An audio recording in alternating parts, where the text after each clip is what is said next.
Hello friends, this is your friend back with a new fanfic. What if Naruto was born in the Uchiha clan and became the strongest Uchiha ever?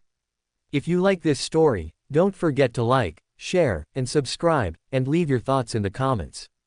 Now, let's start. Chapter 1. October 10th was a special day for Minato Namikaze and Kushina Uzumaki. Today was the day that their daughter was expected to be born. Kushina was excited since this was her first child, but was nervous thanks to the 9 tails that would try to force its way out of her since her seal will weaken while she's giving birth. She witnessed firsthand how hard childbirth is when she heard her friend Sayuri Uchiha giving birth 2 months ago to a baby boy that Kushina instantly fell in love with. Sayuri had the typical Uchiha look. Her hair and eyes were obsidian black and she has pale skin. She always wears golden, dangling pearl earrings no matter where she is, and it's become part of her signature look. Her hair stopped just below her waist, but she would tie a portion of it into a high, short ponytail. She was very developed and it made all the men try to get in her bed, but she always declined. When she was off duty, she would wear a simple dark purple kimono robe or a dark blue short-sleeved dress that reached her above her knees, a black obi wrapped around her waist that had a thin white line in the middle. Minato on the other hand was happy his family was expanding. While he was happy he was having a daughter, this was not his first child. You see, about 2 months before Kushina got pregnant, Minato, Sayuri and Kushina had a threesome after celebrating a successful mission one day. It was a fun night for all of them, mainly Minato since he was with 2 of the most beautiful women in the village at the same time. They never talked about it again, but Kushina would joke around and say that if Sayuri was ever bored that she could join them again. 2 months after the threesome, Sayuri told Minato she was pregnant and Kushina got a good laugh out of it. The reason she laughed was because she said Minato was the fastest shinobi alive, but he wasn't fast enough to pull out during. Kushina wasn't upset about Minato and Sayuri having a child simply because she always wanted a family and their son was part of her family. Coincidentally, the next day is when Kushina found out she was pregnant and Minato gave her a big hug. Minato and Sayuri decided to name their son Naruto Uchiha since it was sort of illegal to have a child with somebody outside of the Uchiha clan since they wanted to keep their dojutsu pure. Sayuri would keep it a secret that Minato was the father of her child, but she knew Naruto's features would bear a striking resemblance to Minato as he got older. Naruto had the Uchiha black hair, but instead of the coal black eyes, Naruto's eyes were a dark blue color. His hair was spiky just like his father's along with Minato's facial structure, and his skin was darker than Sayuri, but lighter than Minato who had tan skin. Naruto's chakra network was also already growing and they guessed he'd have mid to high Jonin level reserves by the time he graduated from the academy. The only people who knew about Naruto being Minato and Sayuri's son other than Kushina was the 3rd Hokage known as Hiruzen Sarutobi, Kakashi Hatake, since Minato personally trusted him to guard both of them during their pregnancy as Sayuri stayed at their house quite a bit, Makoto Uchiha who was Kushina's best friend and Bawako Sarutobi. She was the wife of the 3rd Hokage and helped deliver Naruto. She was also responsible for helping Kushina give birth to her daughter, which she decided to name Natsumi Uzumaki Namikaze. Since Kushina was a Jinchuriki about to give birth, Minato had set up a secret area for her to give birth since there was the risk of the 9 tails escaping. Kushina jokingly called him paranoid, but Minato was always prepared for the worst. The location was secure to the point that only Minato, Kushina, 2 Anbu, Bawako and Hiruzen knew about it. The location was protected by many suppression seals for the 9 tails, as well as multiple barrier seals to keep anyone from entering. As everything was going on, Sayuri was sitting at her house with Makoto and Naruto when she just finished feeding. "I can't believe that he eats so much. It's like I have to feed him every 5 minutes. Sayuri said. "Well, his father does have quite the appetite. Maybe that's where he gets it from," Makoto said, and then Naruto let out a huge burp. "Yup, he gets that from his father," Sayuri said and kissed Naruto's nose. "I'd never thought I would see this." Sayuri Uchiha, who didn't want kids at all, is sitting here holding her own child. Makoto said. "Ha ha, I guess you're right, but I wouldn't trade this for anything. 9 months of carrying him and then nearly 2 days of labor. I just loved him since I first heard him cry and finally held him. That, and I was there with Minato, who was a huge help when things started to get difficult for me once my stomach grew." Sayuri said. I know. 2 pregnant women stayed at his house and people wondered why he was always in the office. I still don't understand how you never fell for his charm. Makoto said. Don't get me wrong, Minato is a wonderful man, but I think me and him both knew it would never work between us. Yeah, what happened between us was a mistake, but that mistake gave me the greatest gift I could ever ask for. We'll never be together, but he and I will always be connected through Naruto. Sayuri said. You should try to find a boyfriend. You can't stay single forever. Makoto said. Please. The only reason men look at me is because of MYS. I swear they might be as big as Lady Tsunade's thanks to them growing. Sayuri said. Nope. She's still got you beat. I was with you the last time you had to buy some bras. You're 99 centimeters and according to what Master Jiraiya told Minato and Kushina, Lady Tsunade is 106 centimeters. Makoto said. Remind me to keep that perv away from my son. Sayuri said. Duly noted. Makoto said, and then Naruto started to cry as an ominous feeling came over the entire Leaf Village. It's okay baby. Mommy's got you. Sayuri said, and then a loud roar was heard. Kushina. Sayuri and Makoto said at the same time as Naruto cried even louder. Lady Makoto. Get to the bunker now. You as well, Lady Sayuri. An Uchiha clan member said. What's going on? Sayuri asked. The Nine Tails is attacking the village. The 4th Hokage is on the battlefield as we speak, but the Nine Tails is on a rampage. Hurry, the Uchiha member said. Sayuri, get to that bunker. I'm going to find my kids. Makoto said and vanished. Kushina, Minato. Please be okay. Sayuri thought and grabbed a few scrolls with food and water before going to the bunker with Naruto. Bunker. While in the bunker, Sayuri was still able to hear the Nine Tails going on a rampage. The Nine Tails was extremely powerful because the seals Minato added into the bunker to keep the vibrations or sounds of battle from causing damage weren't really working. Sayuri felt a huge amount of chakra being gathered before it was launched in the direction of the bunker, which was located in the Hokage monument, and this caused her to hold Naruto even tighter. However, the attack that was launched was suddenly gone and teleported far away. Minato must have done something, Sayuri thought. Excuse me, Lady Sayuri. A voice asked and she looked down. What is it, Kurenai? Sayuri asked. See, can I hold your baby? Kurenai asked. Sure, if he starts to fuss he might be hungry, so just give him back. Sayuri said and carefully placed Naruto in the arms of Kurenai. He's so cute. Kurenai said and Naruto opened his eyes to look at her. Other than me, Makoto, Kushina and Minato, you're the first person that got him to open his eyes. Sayuri said. Does that mean he likes me? Kurenai asked. It would seem so. Sayuri said. Lady Sayuri. A childlike voice said. Hello, Itachi. How are you? Sayuri said. I'm fine. I finally got Sasuke to stop crying. Itachi said and showed her Sasuke in his arms. He's just afraid. Naruto cried for a short while as well, but he calmed down. Where's your mother and father? Sayuri asked. I'm right here. Fugaku is out helping get the rest of the civilians to safety. Lord Third is handling the Nine Tails right now and Minato is making sure Kushina and Natsumi are safe. Makoto said. Maybe I should go help. I'm not retired. Sayuri said. You just gave birth 2 months ago and you haven't trained in 9 months. Your skills are rusty right now and you have Naruto to think about. Minato and Lord Third can handle this. Makoto said. I hope you're right. Kurenai, can you watch Naruto for me while I hand out food and water? Sayuri asked. I don't think I have a choice. He fell asleep and I don't think waking him up is a good thing.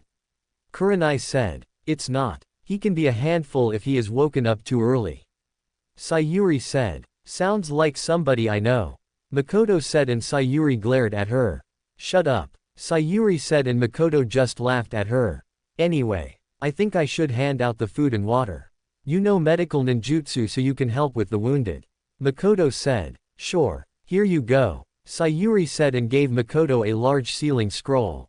What's this? Makoto asked. Food and water for everyone. Sayuri said and Makoto's sweat dropped. Isn't this a bit much? Makoto asked. No, I'm always prepared just in case an Akamichi is with me. In this case we have more than one. Sayuri said. I guess you're right. Makoto said. Here, Kurenai. Sayuri said and gave her a small scroll. What's in here? Kurenai asked. Bottles of milk, diapers and everything else for Naruto. Sayuri said. Okay. Kurenai said. I'll be back as soon as possible. Sayuri said and walked away to tend to the wounded. Next day funeral. After the events of the Nine Tails attack, everyone was gathered for the funeral of everyone who had fallen during the Nine Tails attack. Amongst those people were Minato Namikaze and Kushina Uzumaki, who sacrificed their lives to save Natsumi from dying. Minato split the Nine Tails and sealed half of it inside of his daughter while he took the other half with him. He had to use the Reaper Death Seal, and as the Nine Tails was being sealed away, it lashed out in one last effort to kill Natsumi, but Minato and Kushina jumped in the way. Kushina could have survived, but once she was impaled by the Nine Tails nail, she knew she was a goner. While all the adults were silent, Natsumi and Naruto were placed in front of a picture of Minato. Natsumi was crying her heart out, but Naruto was just looking at the picture of Minato as if he was expecting Minato to say something back or pick him up. Minato and Kushina, both of you have your lives to protect the Hidden Leaf Village and to safeguard its future as well. The sacrifices you two have made will never be forgotten. Hiruzen said. Sayuri meanwhile was crying the most out of everyone there. It was no secret that she was the closest to Kushina and Minato out of everyone gathered at the funeral. As she was crying, her eyes started to burn really badly, and when she wiped her eyes, she saw she was crying blood. She looked up and was thankful nobody saw her. Hiruzen went to grab Natsumi and she took that as a signal for her to grab Naruto. Once they were up there, Hiruzen spoke quietly to her so only she could hear him. I know you would like to take Natsumi in, but due to her Jinchuriki status, being Minato's daughter, I don't think that would be wise. Word would spread quickly if somebody was to figure it out, and I can't take that risk. Hiruzen said. Where will she be placed? Sayuri asked. I'll place her in the orphanage. I'm keeping her status as a Jinchuriki and S-ranked secret, and hopefully she gets adopted into a nice family.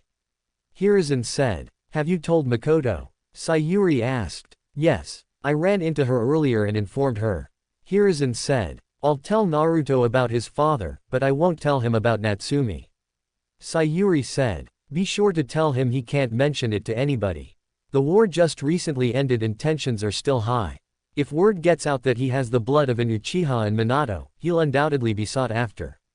Hiruzen said and chuckled. What's so funny? Sayuri asked. If Naruto is anything like his father, then I have a feeling he'll figure everything out before we can tell him. Hiruzen said. If he does, then I'll explain her situation and why he can't say anything to her. When exactly do you plan on telling her about her heritage? Sayuri asked. Either when she is mature enough to handle it or not until she becomes a Chunin. I'll keep a letter for the next Hokage. Shall I pass away before I can tell her? Hiruzen said. Oh come on. You've still got plenty of life left in you. Sayuri said. That is true, but I am still old and anything can happen at any moment. Anyway, I must bid you farewell. I have to drop Natsumi off at the hospital and then attend a meeting with the council. Hiruzen said. I understand. By the way, I'm sorry about Bawako.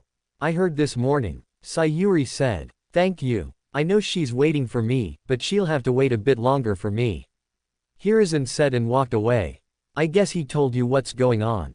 Makoto said. Yeah, I hope she can find a family to raise her. Sayuri said. Don't worry. I'm sure once they get a good look at her face they won't be able to resist. Makoto said. I guess you're right. Do you mind taking Naruto to Kurenai for me? She said she'd watch him while I helped out at the hospital and I'm running late. Sayuri said. Not at all. Seems Kurenai has taken a liking to Naruto. Makoto said as she took Naruto from Sayuri. Seems so. She had him all day yesterday. I even let her stay at my place since she lost her father yesterday. It was the least I could do. Sayuri said and walked away. Makoto, whose child is this? Fugaku asked. This is Sayuri's son. Makoto said. I see. I was unaware of her having a child. Fugaku said. She found out she was pregnant and decided to stay with Kushina and Minato. Makoto said. I see. What is the status of Minato and Kushina's child? Fugaku asked. Hiruzen told me earlier that she's going into the orphanage and hopefully a family will adopt her. Makoto said. I see. Did you offer to take her in? Fugaku asked. Yes, but Hiruzen doesn't want anyone to know she's related to Minato or Kushina. It would raise suspicion if we were to suddenly adopt a red-haired baby with blue eyes like Minato right after they died. There's that, and the war just ended. Tensions are still high between us, Iwa and Kumo. If word got out that Minato and Kushina had a baby, then they'd surely act on it, since I'm sure word of the Nine Tails attacking will spread across the nation. Iwa would try to kill her and Kumo would use her as a baby factory to try and get their hands on the Uzumaki Kekkei Genkei. Makoto said, which is why she should be under the protection of the Uchiha clan. Fugaku said, no. What's best for her is to grow up out of the spotlight, and if she was to be adopted into our family, then the focus of our clan. Makoto said and walked away. Where are you going? I'm not finished talking to you yet. Fugaku said, I'm taking Naruto to his babysitter. I'll be home after that. Makoto said, meeting. We managed to stop the Nine Tails, but the sacrifice was too great. Homura said, however, there is no time to lament.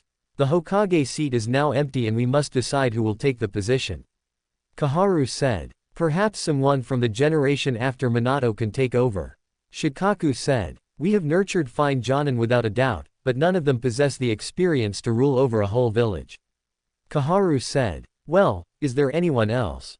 Shikaku asked and Danzo was about to speak up, but Hiruzen stood up. It can't be helped. This is a critical time, so I shall take over and become Hokage. Hiruzen said, you'd really consider doing that? Homura asked, well, if you're still willing. You quit once. Do you really believe that you're up to it? Can you actually handle it? Truth be told, even though you did go after the Nine Tails, you still failed to save the fourth Hokage from his fate. Danzo asked as he interrupted Kaharu. Such a remark is uncalled for. Homura said, where were you during the battle against the Nine Tails? Kaharu asked and Danzo grit his teeth, but Hiruzen just laughed. Please indulge this old man. Allow me to fill in as Hokage. Just for the time being. Until we can groom the next one. Hiruzen said and Danzo was even more pissed. Very well. Hiruzen will become Hokage once again. Kaharu said, since that is over with, what will happen to the Jinchuriki? Danzo asked, Jinchuriki? What does he mean, Lord Third? Inoichi asked, as you all know, Kushina was pregnant and gave birth. Her daughter is the Jinchuriki of the Nine Tails. Minato sacrificed his life to seal the beast away and save the village. Hiruzen said, will you allow me to adopt her into my clan? I was pretty good friends with Minato. Shikaku said, that cannot happen. The reason being is that she'd become a target for both Iwa and Kumo if she's adopted by a clan. Hiruzen said, then I propose you place her in my care. I will make sure she has the proper conditioning to live in the village and protect it like a Jinchuriki should. Danzo said, no, she will go into the orphanage and hopefully a nice family will adopt her. Also, news of her Jinchuriki status and heritage will be an S-ranked secret with a punishment of death. No harm is to come to her. That goes for civilians and clan members.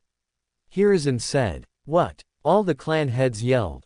You heard me. No harm is to come to Natsumi. Do not test me. Now, if any clan has an available medic, please send them to the hospital. Sayuri Uchiha is already there helping out and she could use the extra hand. Hiruzen said, Sayuri, didn't she just give birth? Choza asked. Yes, but she isn't doing any physical training as of yet. Hiruzen said, hospital next day. Sayuri was finished with her shift at the hospital and that's when she came across Natsumi sleeping in the room with other babies. She just looked at Natsumi, who was unaware of the situation she was put in. The more she looked at Natsumi, the more she saw Kushina and it made her cry. She was unaware that Makoto walked up to her until she placed a hand on her shoulder. The more I look at her, the more I see Kushina. Sayuri said, me too. I'm only here because after this I don't know when I'll see her again. Makoto said, what do you mean? I'm sure if she gets adopted then whoever adopts her will allow us to see her. Sayuri said, it's not that. The Uchiha clan is being relocated to the outskirts of the village. Makoto said, what? Why? Sayuri asked. Fugaku said that it was decided by the council that it's necessary for Konoha's reconstruction. Makoto said, this just screams Danzo is behind it. Sayuri said, I know, but with the way the village is right now we can't afford to seem selfish. Hopefully this will all go over smoothly for us and it won't escalate into anything further. Makoto said. Hopefully it doesn't. Well, I need to go and pick up Naruto. Sayuri said. He's with Kurenai again. Makoto asked. Yeah, she said she won't be on missions again for another month and didn't mind watching him. Apparently she's going to the orphanage and wants to take Naruto with her to see if she can get him started early on making friends. Sayuri said. I see. I'd do the same, but Fugaku doesn't want Sasuke hanging around people he feels won't make him become strong. Makoto said. I understand. Hell, I bet he's probably taking arranged marriages now for Sasuke within the clan. Sayuri said, and Makoto laughed. Please don't say that. Makoto said. I'm just saying. I'll stop by later with Naruto. Sayuri said and gave one last look at Natsumi before leaving. 5 years later. As time passed in the village, not everything was happy-go-lucky as it seemed from the outside and to people who weren't good at analyzing certain situations. There was a lot of tension in the village between the Uchiha clan and the higher-ups of the village.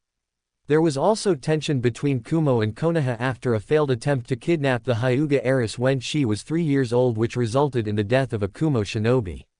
Over the 5 years, Naruto has grown up both physically and mentally. He was quite smart for his age, and Sayuri knew that came from Minato. It became painfully obvious that Naruto wasn't a full-blooded Uchiha as he got older, since his hair started to spike out unlike all Uchiha members who had straight hair. His dark blue eyes also have it away, and the clan minus the people didn't like him, but they never attacked him since they didn't want to deal with Sayuri, who was very protective of Naruto and could possibly go toe-to-toe with one of the legendary Sannin. Over the years, Naruto started to wear a mask since he would go out in public and girls would stare at him then quickly look away as when he caught them. The mask reminded his mother of a certain silver-haired shinobi that hasn't met Naruto for some reason. Kurenai still came around when she could, but she would bring her friend Enko with her. Naruto thought Enko was weird, but cool whenever she wasn't obsessed with taking off his mask. Naruto looked at them as older sisters, with Kurenai being the mature one. Since he was 5 years old, he also began his training since he wanted to become a ninja like his mother and sisters. Sayuri taught him some basic taijutsu skills, shuriken jutsu and chakra control skills. Naruto's chakra reserves were quite large for him, and Sayuri knew that there was only one person his age with higher reserves. He wanted to learn some ninjutsu, but Sayuri wouldn't teach him any until he was finished with his chakra control training. He was finished training for the day and his mom let him go to the Nine Tails festival. He was always asking to go, but his mom always said no to him, but something told her to let him go this year. She gave him some money to spend, which he thought was a lot, but he didn't mind at all. He was walking around and of course he was mesmerized by everything that was going on, but something caught his attention. He saw a group of 6 civilians chase something into an alley followed by screams. His curiosity got the best of him, so he followed them into the alley only to get angry at what he saw. They were kicking, punching, stabbing and throwing whatever they could at a girl who looked no older than he did. Something told him he should stop them, and he did. He found 2 small pipes on the ground and jumped into action. He hit one of them in the back of his head as hard as he could and knocked him out. When the other civilians heard the man yell in pain before falling to the ground, they turned around and saw Naruto. "What are you doing? She's just a little girl." Naruto said. "This thing is no girl." A male civilian said. "She's a demon in human skin. She killed the 4th Hokage.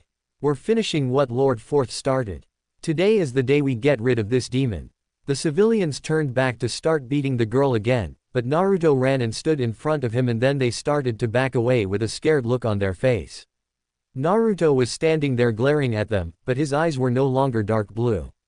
They were red with 1 tomo in each eye, and the civilians started to leave until one of them recognized Naruto's hair. "Hey, it's just the half-breed Uchiha. You're right. We can kill the demon and take out the half-breed for the Uchiha clan. Let's get him." The civilians went on to attack, but then a kunai landed in front of them. "I hope you weren't about to lay a finger on my little brother," Kurenai said, as she appeared. "It looks like they were, Kurenai. Maybe we should teach them a lesson. I mean, picking on 2 kids and one of them just so happens to be our little brother," Enko said, as she appeared and pulled out a kunai. "It's the snake whore and genjutsu mistress. Let's get out of here. You all won't be going anywhere. A voice said from behind them and the civilians grew scared. Lord Third, what are you doing here? Kurenai asked. I was looking for the little girl behind you. She's been missing from the orphanage for about a year now and I've been looking for her ever since. Hiruzen said, as a group of Anbu appeared. Do I get to play with these civilians? Anko asked and had a creepy-looking grin on her face. Yes. Anbu. Escort all these civilians to T&I. Anko and Ibiki have free rein to get whatever they can out of them before killing them. Hiruzen said. Yes sir. The Anbu said and took the civilians away. Well, looks like I'm having fun tonight. Anko said and vanished. I honestly can't with her sometimes. Kurenai said. What's this on her stomach? Naruto thought, as he saw something appear on her stomach before it went away. Hey, wake up. Naruto said and shook the girl who groaned a bit before waking up. Who are you? She asked. Naruto Uchiha. Who are you? Naruto asked. Natsumi Uzumaki. Natsumi said. What did you do to make them beat you like that? Naruto asked. I didn't do anything. I was walking around and they started chasing me. It's been like this since I was kicked out of the orphanage. Natsumi said. Natsumi, the orphanage told me you ran away a year ago. Hiruzen said, as he walked over to them. Old man, Natsumi exclaimed, as she ran and gave him a hug. Her wounds are already healed. What's going on? Naruto thought. Natsumi, why did the orphanage kick you out? Kurenai asked. They said that I was old enough to live on my own. I tried to find the old man, but the stupid old lady at the desk kept kicking me out. So, I've just been living on the streets and eating free ramen. The Ichirakus said that I don't have to pay and I tell you that stuff is food for the gods. Natsumi said and had drool coming out of her mouth. She looks almost exactly like Lady Kushina. Wait a second. Red hair, violet eyes and a ramen addiction. This is Lord Fourth's daughter. Kurenai thought. What happened to your parents? Naruto asked. Let's not get carried away with questions. Natsumi, I'd like for you to come with me. I'll find you a place to live before the night is over. Hiruzen said. Thanks old man. Bye Naruto. Cool eyes by the way. Natsumi said, causing Hiruzen and Kurenai to look at Naruto. No way. He's so young. Kurenai thought. The Sharingan at his age. No one has unlocked the Sharingan at such a young age. Hiruzen thought. Thank you. Before you go, old man. I have a question for you. Naruto said. Oh and what would that be? Hiruzen asked. Why were the civilians saying she was a demon and killed the fourth Hokage? Naruto asked. I do not know, Naruto. Hopefully Anko and Ibiki can get the answers from them. Come along, Natsumi. Hiruzen said and the two of them left. Naruto, would you like to come with me for the festival? Kurenai asked. Sure. Naruto said. Maybe you can make some friends. Kurenai said. Why do you always try to have me make friends? Naruto asked. So you won't be lonely your entire life. Kurenai said. I guess you're right, but I have you, Anko, Mom and Aunt Makoto. I'm good with that for now. Naruto said. True, but you need friends your age. You can't always hang out with the adults. Kurenai said. Then I'll just hang out with Anko. Naruto said and Kurenai laughed. I see your point, but Anko likes to go out and do adult things as well. Kurenai said. You mean stalk that guy with the scar over his nose? Naruto asked. How do you know about that? Kurenai asked. She's extremely open when she's drunk. Last time we were together she told me about him. I forgot his name though. Naruto said and then looked at the top of a building. You need to stop hanging with her when she's drunk. Who knows what she'll tell you next and it's certain things you shouldn't know about at your age. Kurenai said and Naruto didn't respond so she looked at him. What's wrong? Kurenai asked. Somebody was watching us. Naruto said. He's a censor. Kurenai thought. Are they still there? Kurenai asked and pulled out a kunai. No. Whoever it was left. Naruto said. I see. Let's get out of here. We can still get to some of the good food stands if we hurry. Kurenai said. I already ate though. Naruto said. Then what do you want to do? Kurenai asked. Can you show me where the library is? Naruto asked. Sure. Kurenai said. Underground base. Lord Danzo, I have news. An Anbu agent said. What is it? Danzo asked. While I was unable to capture the Jinchuriki due to interference from the Hokage, Anko Mitatashi and Kurenai Yuhi, I found something else that might interest you. The Anbu said. It better be important since you failed to get me my weapon. Danzo said. It is. The Uchiha known as Naruto has awakened his Sharingan during the event and appears to be a sensor as well since he was able to detect me, but I quickly left. The Anbu said. His Sharingan. Are you sure? Danzo asked. Yes sir. I wouldn't have reported it if it was not true. The Anbu said. Interesting. A 5-year-old with his Sharingan awakened is simply unheard of. I don't think Madara Uchiha unlocked his Sharingan at such an age. Keep an eye on the Jinchuriki. I'll send another squad to watch the Uchiha. Capture the Jinchuriki if possible. If she gets into the academy then I'll have no choice but to declare the mission a failure. The squad I'll send after the Uchiha will have the same orders. Danzo said. Yes, Lord Danzo. The Anbu said and vanished. Having the Jinchuriki and an Uchiha who may have the most powerful Sharingan in Uchiha clan history will certainly make my future plans easier. Danzo thought. Next day Hokage office. Naruto, why did you want me to bring you to the Hokage? Sayuri asked. Because I have some questions and whoever is in charge may have the answers. Naruto said. Why didn't you just ask me? Sayuri asked. Because it's something that I don't think you can answer. Naruto said and knocked on the door. Come in. A familiar voice said and they entered the office. You're the Hokage? Naruto asked with wide eyes and Hiruzen chuckled. Indeed I am. What can I do for you today? Hiruzen asked. He said he wanted some questions answered and he thinks you can answer them. Sayuri said. Okay then, let's hear them. Hiruzen said. Do you know we're not alone in this office? Naruto asked. Of course. I have my 3 Anbu guards here. Hiruzen said. But there's a total of 8 people in the room. Naruto said and Hiruzen signaled for his Anbu to capture the spies revealing them to be blank masked Anbu. Root. Sayuri asked. Danzo. Take them to Ibiki. I want him to get everything out of them. Hiruzen said and the Anbu vanished. Cool. Naruto said and Hiruzen chuckled. This has been an interesting couple of hours for you, Naruto. You unlocked your Sharingan last night protecting Natsumi and you're a censor. Hiruzen said. He unlocked his Sharingan. Sayuri asked. He didn't tell you. Hiruzen asked. No. Why didn't you tell me? Sayuri asked. I kind of forgot. Naruto said and scratched the back of his head. We'll talk about it later. What are your questions? Sayuri asked. So, I went to the library last night after the whole thing with Natsumi and I found something that I think has to do with the way she's treated. Naruto said. What would that be? Hiruzen asked. Is she what's known as a tailed beast that I read about last night? Naruto asked and both adults froze. What makes you ask that? Hiruzen asked. Well, last night the people that were attacking Natsumi called her a demon. I went to the hospital and looked around until I found an old book about the tailed beasts. It said that there were 9 total and they were also known as demons to us. It said that Hashirama Senju captured all of the tailed beasts and gave them away to form peace during the Warring States period. Kumo has 2, the 8 and 2 tails.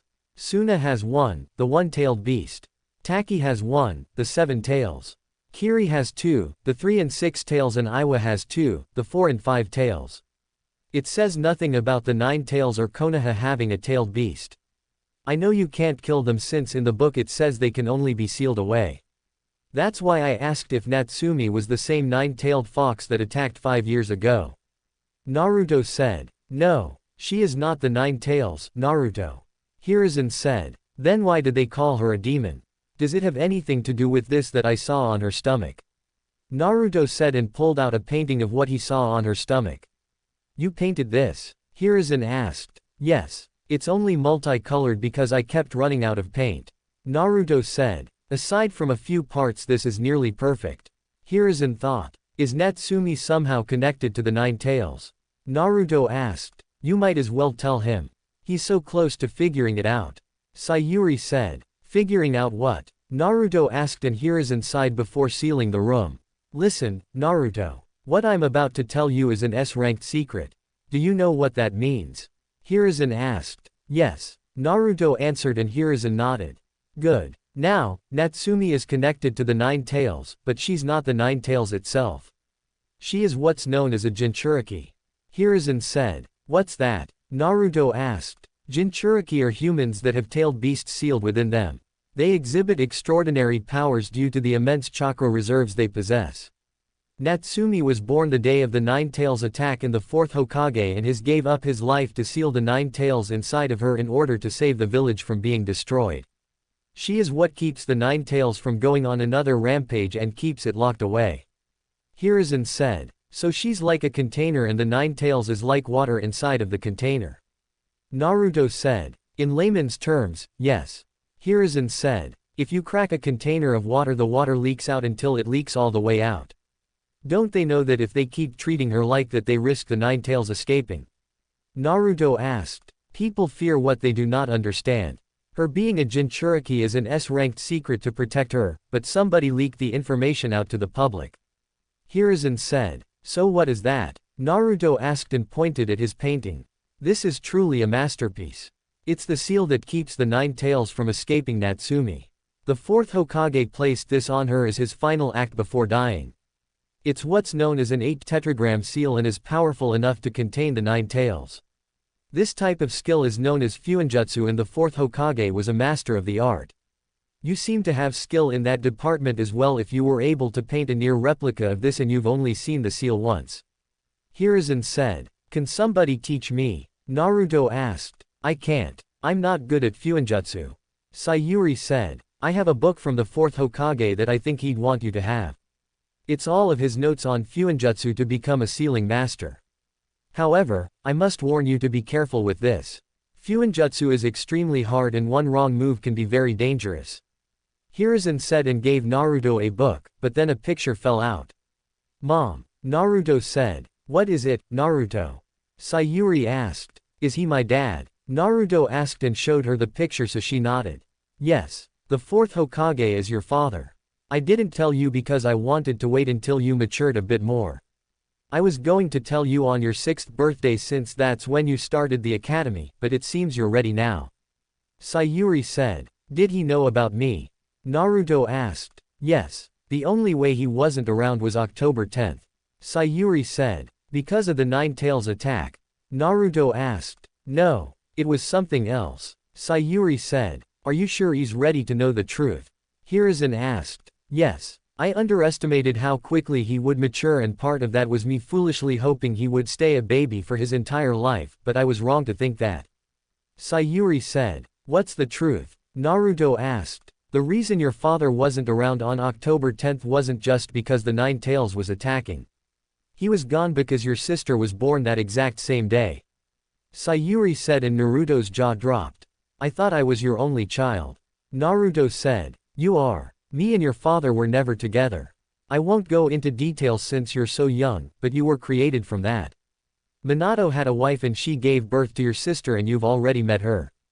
Sayuri said. I did. Who is she? Naruto asked. Natsumi Uzumaki. Sayuri said. The girl from last night. Does she know about me? Naruto asked. No. I haven't told her about her heritage yet simply because she's more at risk than you are. You see, your father and her mother had issues with Kumo and Iwa. If Natsumi was to find out right now she'd tell everyone given her personality. Her mother was Kushina Uzumaki and Kumo tried to kidnap her one day for the Uzumaki Kekkei Genkei. Iwa simply hated your father because of his actions during the Third Shinobi War and they'd do anything to kill both of you. Hiruzen said. So I can't tell her who I am? Naruto asked. No, not yet. However, given what happened last night I can do something for you. Hiruzen said. What is it? Naruto asked. I know you'll seek her out to spend time with her and get close to her, but I'll give you a mission that won't go on your record until you become a shinobi. How's that sound? Hiruzen asked. Fucking awesome. Naruto said and Sayuri popped him upside his head. Naruto Uchiha. You do not use that language. Sayuri said. Ow. Enko says it all the time. How come she can say it, but I can't?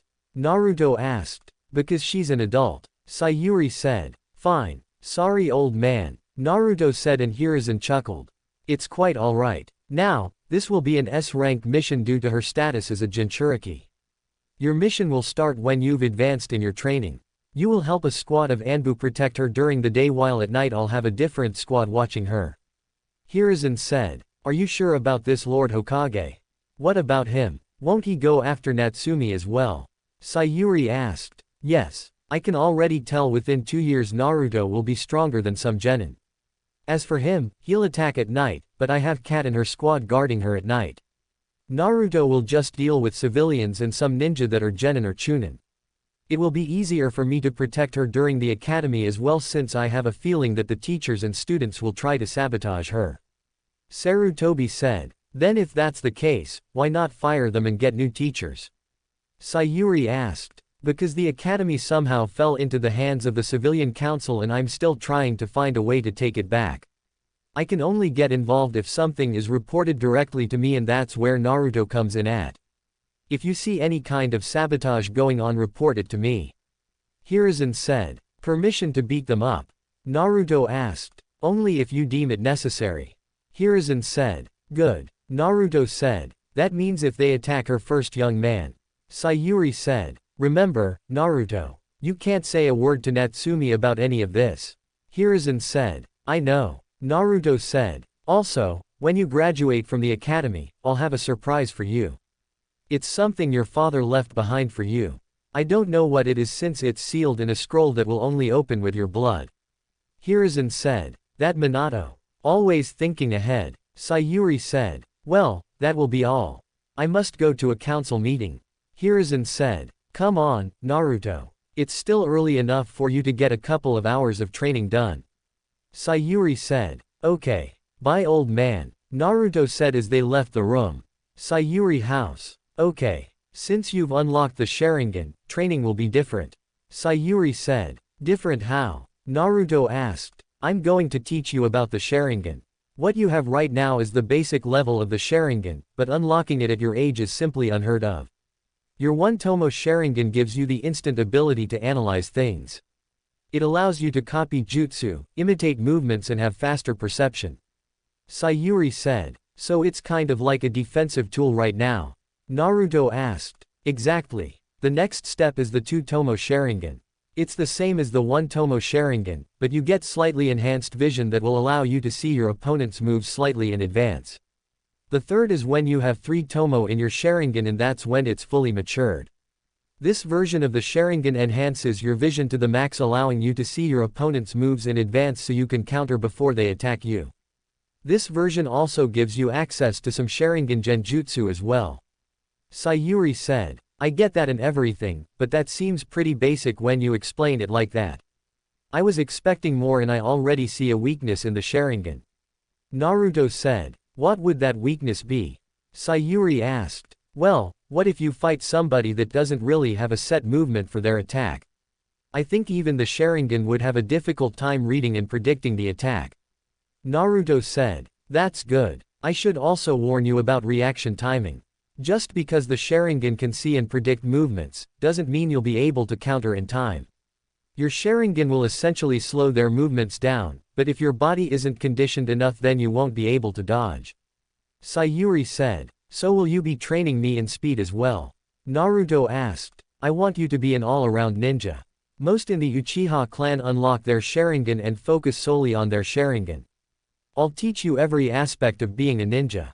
Genjutsu, ninjutsu, taijutsu, kenjutsu and some medical ninjutsu. When you graduate from the academy, I want you to be a mid-chunin level shinobi. I know you can be stronger than that, but taking a break to give your body a chance to fully recover is a good thing and is essential to your growth. Sayuri said. This is going to suck, isn't it? Naruto asked. Of course it is, but I'm sure you can handle it. Now, come here so I can place some seals on you. Sayuri said. What kind of seals? Naruto asked. These are resistance seals. They make it harder for you to move and they don't stunt your growth like weights would at your age. Basically it feels like the gravity is increasing around you a bit. Sayuri said as she placed the seals on Naruto. Cool. Naruto said, as he felt it hard to move. Should I tell him about that? I think he can handle it. I hope I'm not wrong about this. Sayuri thought. Naruto, there's something else I need to tell you about the Sharingan. Sayuri said in a serious tone that he picked up on. What about it? I thought you told me everything about it. Naruto said. No. The last thing I need to tell you about is the 4th stage of the Sharingan. It's known as the Mangekyō Sharingan and is extremely powerful. Sayuri said and activated her Mangekyō Sharingan, which was in the form of a 3-leaf clover. Naori Uchiha Mangekyō. Picture on profile. What does it do? Naruto asked. This version of the Sharingan gives you your own unique abilities, and as you can see, it changes the look of the Sharingan to a unique pattern. The drawback of the Mangekyō Sharingan is that you go blind the more you use it. Sayuri said. Then what's the point of getting it? You gain immense power, but lose your vision. How do you even awaken it? Naruto asked. According to the Uchiha stone tablet, you must kill your best friend. Sayuri said. Did you kill your best friend? Naruto asked. Indirectly. I could have possibly saved Kushina had I gone to see her give birth to Natsumi, but I declined. Sayuri said. The cost of this Mangekyō is losing your vision and your best friend. It's not worth it in the end. Naruto said. I hope you never have to experience that kind of pain, but since you'll become a shinobi, I don't think it's unavoidable. Sayuri said. I'll try my best to keep that from happening. Naruto said. Good. Just be careful if it does happen. Sayuri said. So what does your Mangekyō Sharingan do? Naruto asked. I have an ability in my right eye known as time skip. I can freeze time for 1/5 of a second, but I'm able to move around freely in that small time frame. If I use this ability enough, I can store the time I've skipped to create a separate space so I won't get touched. Sayuri said. That's so cool. Naruto said. It is. My second ability is from my left eye called Amaterasu, and I have the ability to control the shape of my flames. Sayuri said. Wow. Naruto said. Enough about my abilities. Let's start training. Sayuri said and started to cough heavily. Mom, are you okay? Naruto asked. I'm fine. It's just a cough. I want you to start by giving me 15 laps around the backyard. After that we'll work on your kunai and shuriken skills. Sayuri said. Okay. Naruto said. He took off running, but looked back when he heard his mom coughing. Sayuri noticed this and gave him a smile with a wave, reassuring him that she was fine. When Naruto started his laps again, Sayuri looked at her hand and saw she had blood on her hand. She sighed and hoped she had time to at least get Naruto into the academy, since she knew she would never make it to see him graduate the academy. All she knew was that she needed to train him as much as she could before her time came. Chapter 2. 2 years have passed since Naruto awakened his Sharingan, learned about his father and learned about Natsumi being his sister as well as a Jinchuriki. His training started off good, but then it slowed down as Sayuri's illness got even worse. She tried her hardest to keep it from him, but as time wore on, it became more obvious. He often would stay by her side all day to take care of her and miss school, but he didn't care since his mother came first. Sayuri knew she was on borrowed time and tried to stay strong, but she was losing strength every day. Naruto nearly missed his entire year of school as he refused to leave his mother's side. It took Kurenai and Anko saying they'd watch her for him in order to get him to go back to school. While he was in school, everyone noticed his dramatic change while he was there. At first he would talk to people if they talked to him, but now he was withdrawn and didn't seem to care about anything. Natsumi would talk to him, but it would be a short conversation as he would just walk away. To Natsumi, they were great friends and she wanted to help him, but Naruto refused her help. Natsumi was the only person to get Naruto to talk, and it made some of the girls in class mad. The result of Naruto being distant to everyone reminded the older generation of a younger Kakashi. His mom tried to cheer him up a bit and it worked a little, but Naruto was sad that he was going to lose his mother before she saw him graduate the academy. The illness of his mother made him read more on medical ninjutsu, so he'd walk around reading a book and even had the idea of combining fuinjutsu with medical ninjutsu. Despite his training slowing down, he was still able to keep up with what he was taught so far and improved on it. He had great chakra control since he completed leaf balancing, pebble balancing, kunai balancing and tree walking. His reserves were unnaturally large, but he learned his father also had large chakra reserves, so it was only natural for him to have that as well. He mastered the fireball jutsu since it was like a rite of passage for Uchiha clan members, but he had a hard time with it and Sayuri figured he didn't have a fire chakra nature or it wasn't his main affinity. His taijutsu was low genin level and it was at the top of his class. His ninjutsu was limited for the time being since he only knew the fireball jutsu, substitution, henge and clone jutsu.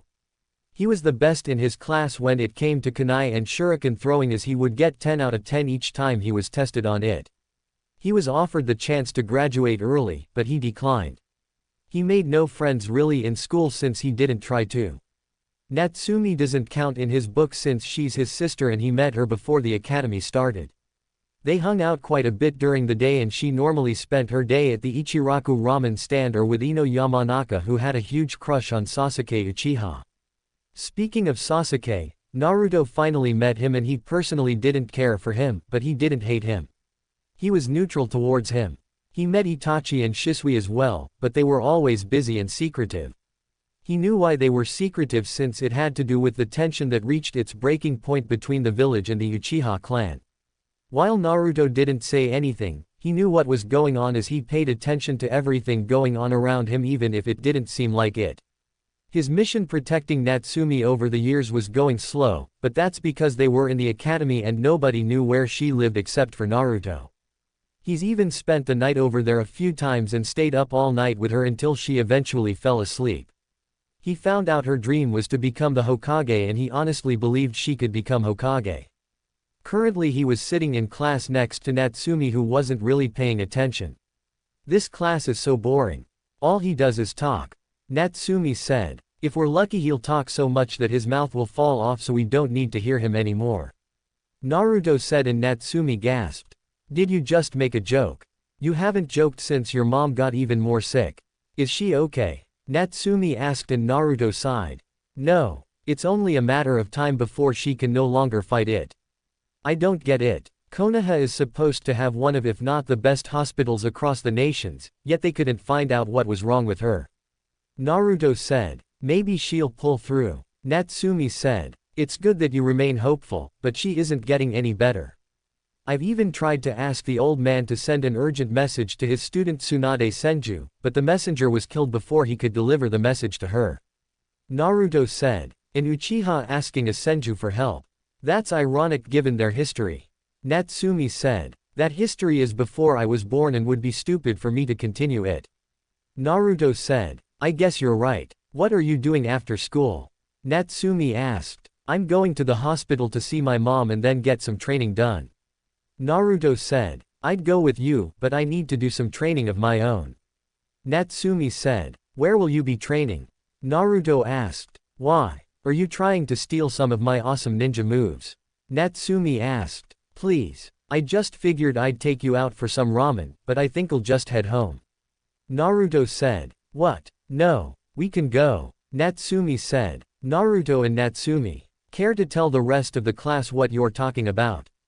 Their teacher yelled. "Yeah, we're discussing something private. It's not like you're teaching us anything new. We learned about chakra last year," Naruto said. "You know what? Naruto, you can go too." An Anbu appeared in the room and gave the teacher a slip of paper before leaving. "Actually, you need to go to the hospital. This says it's urgent," the teacher said, and Naruto basically flew out of the room. Hospital. Naruto arrived at the hospital and didn't even bother to stop at the front desk. Nurses wanted to stop him, they realized who it was and left him alone. They tried everything they could, but didn't have the right medicine to treat his mother, and they seemed to be losing money every year. As he was running through the hospital, he had his Sharingan activated to evade anyone in his way until he reached his mother's hospital room. When he went inside, Anko, Kurenai and Makoto were all there with sad looks on their faces. "We'll leave you two alone," Makoto said, and they walked out. "Come here, Naruto," Sayuri said, as she held out her arms for a hug. "I guess I can't ask how you're feeling, huh?" Naruto asked, and she chuckled. "I guess not, but it's what you've been preparing for. I tried to stay strong for you, but I wasn't strong enough," Sayuri said. "No, you were strong. You're the strongest person I know," Naruto said. "I'm happy to hear you say that. Where's Natsumi?" Sayuri asked. "She's still at school. I didn't bring her since I left right after the teacher told me to come here," Naruto said, and she nodded. "She's a good girl. I only wish I was able to adopt her so she wouldn't grow up alone. At least she has you in her life," Sayuri said. "Yeah, but it sucks that she doesn't know we're related," Naruto said, and she started to cough, so he gave her some water. "Thank you. Listen, I need to tell you something important," Sayuri said. What is it? Naruto asked. The Uchiha clan is planning a coup d'état. I'm sure you've noticed the brewing tension between the Uchiha clan and the village. The reason for this is because the village blames us for the Nine Tails attack since the Sharingan has the power to control the Nine Tails. Fugaku is leading the coup and I don't want you to get involved in it. Sayuri said. What's going to happen? Naruto asked. I'm one of the 3 people in the clan that know about the coup and are against it. Hiruzen is trying to bring peace between the two and work something out, but it's not going as he hoped. I don't think we have much time left before the coup happens. We both know I won't live much longer, so I want you to go to the secret bunker I told you about that your father built and stay there. It's protected by a barrier so nobody can sense where you're at. Sayuri said and started coughing. Mom, Naruto said and started to cry. Just listen, Naruto. I'm sorry I won't be able to see you become a ninja, but I'm happy to have seen you take your first steps to becoming a ninja. My baby boy is growing up so fast. It almost seems like it was just yesterday when I found out I was pregnant with you. I won't be able to see you graduate, leave on your first mission or even get a girlfriend. Make sure you find a girl that actually loves and cares about you to start a family with and treat her with respect. Sayuri said. I will. Naruto said. Don't let these little fangirls sink their claws into you. There's so much more that I want to say to you, but I simply can't put it into words. Make sure Natsumi grows up big and strong so she can achieve her dream of becoming Hokage. Also be wary of a man named Danzo Shimura. He's evil, cunning and will do anything to get you to join his side. He's probably plotting on you to capture you as we speak, but as long as you stay with Kurenai and Anko, you'll be fine. Kurenai has agreed to let you live with her and I've already signed the papers for her to be your legal guardian. I need to tell you something about your Sharingan. Sayuri said. What about it? Naruto asked. You have the most powerful Sharingan eyes within the Uchiha clan. Maybe in the history of the Uchiha clan.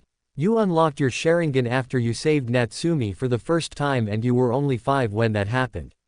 You were able to cast minor genjutsu with them while they only had 1 tomo, and now that you have a 2 tomo in your Sharingan, its visual prowess is even greater.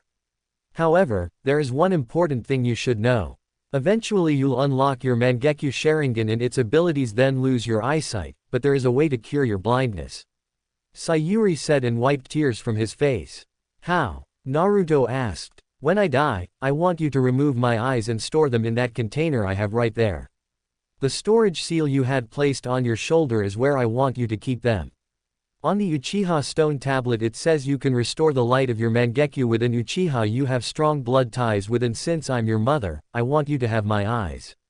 Do not fall into the Uchiha clan's curse of hatred and keep yourself surrounded by loved ones. Sayuri said. I will. I have Anko, Kurenai and Natsumi. Naruto said. That's good. Try to find Lady Tsunade and have her look over the notes for my illness and see if she can come up with a cure. I don't want anybody to go through this kind of pain. Sayuri said and Naruto nodded. I haven't given up. I'm even trying to make medical seals. I just wish I was able to finish them to save you. Naruto said. Don't worry, Naruto. Take your time. They need to be perfect and if you rush them, then you'll make a mistake. Think of it like this, you can possibly save millions of people with this idea of yours. While I would have loved to use one of your seals, I've come to embrace my fate while doing everything I could to overcome it. Sayuri said. It'll take me some time to get over this even though it's been getting closer and closer every day. Naruto said. It's okay to mourn. Just don't turn out like Kakashi. Sayuri said. I don't even know who that is. Naruto said. You'll find out eventually. Sayuri said and gave Naruto the biggest hug she could. I love you, Mom. Naruto said. I love you too, Naruto. You'll always be my little maelstrom. Sayuri said and it was as if a switch was flipped and then she took her final breath while he was holding her. He cried silent tears as he held his mother since he didn't want anybody to hear him. Kurenai and Anko came into the room with tears as they heard the last bit of their conversation then joined in the hug.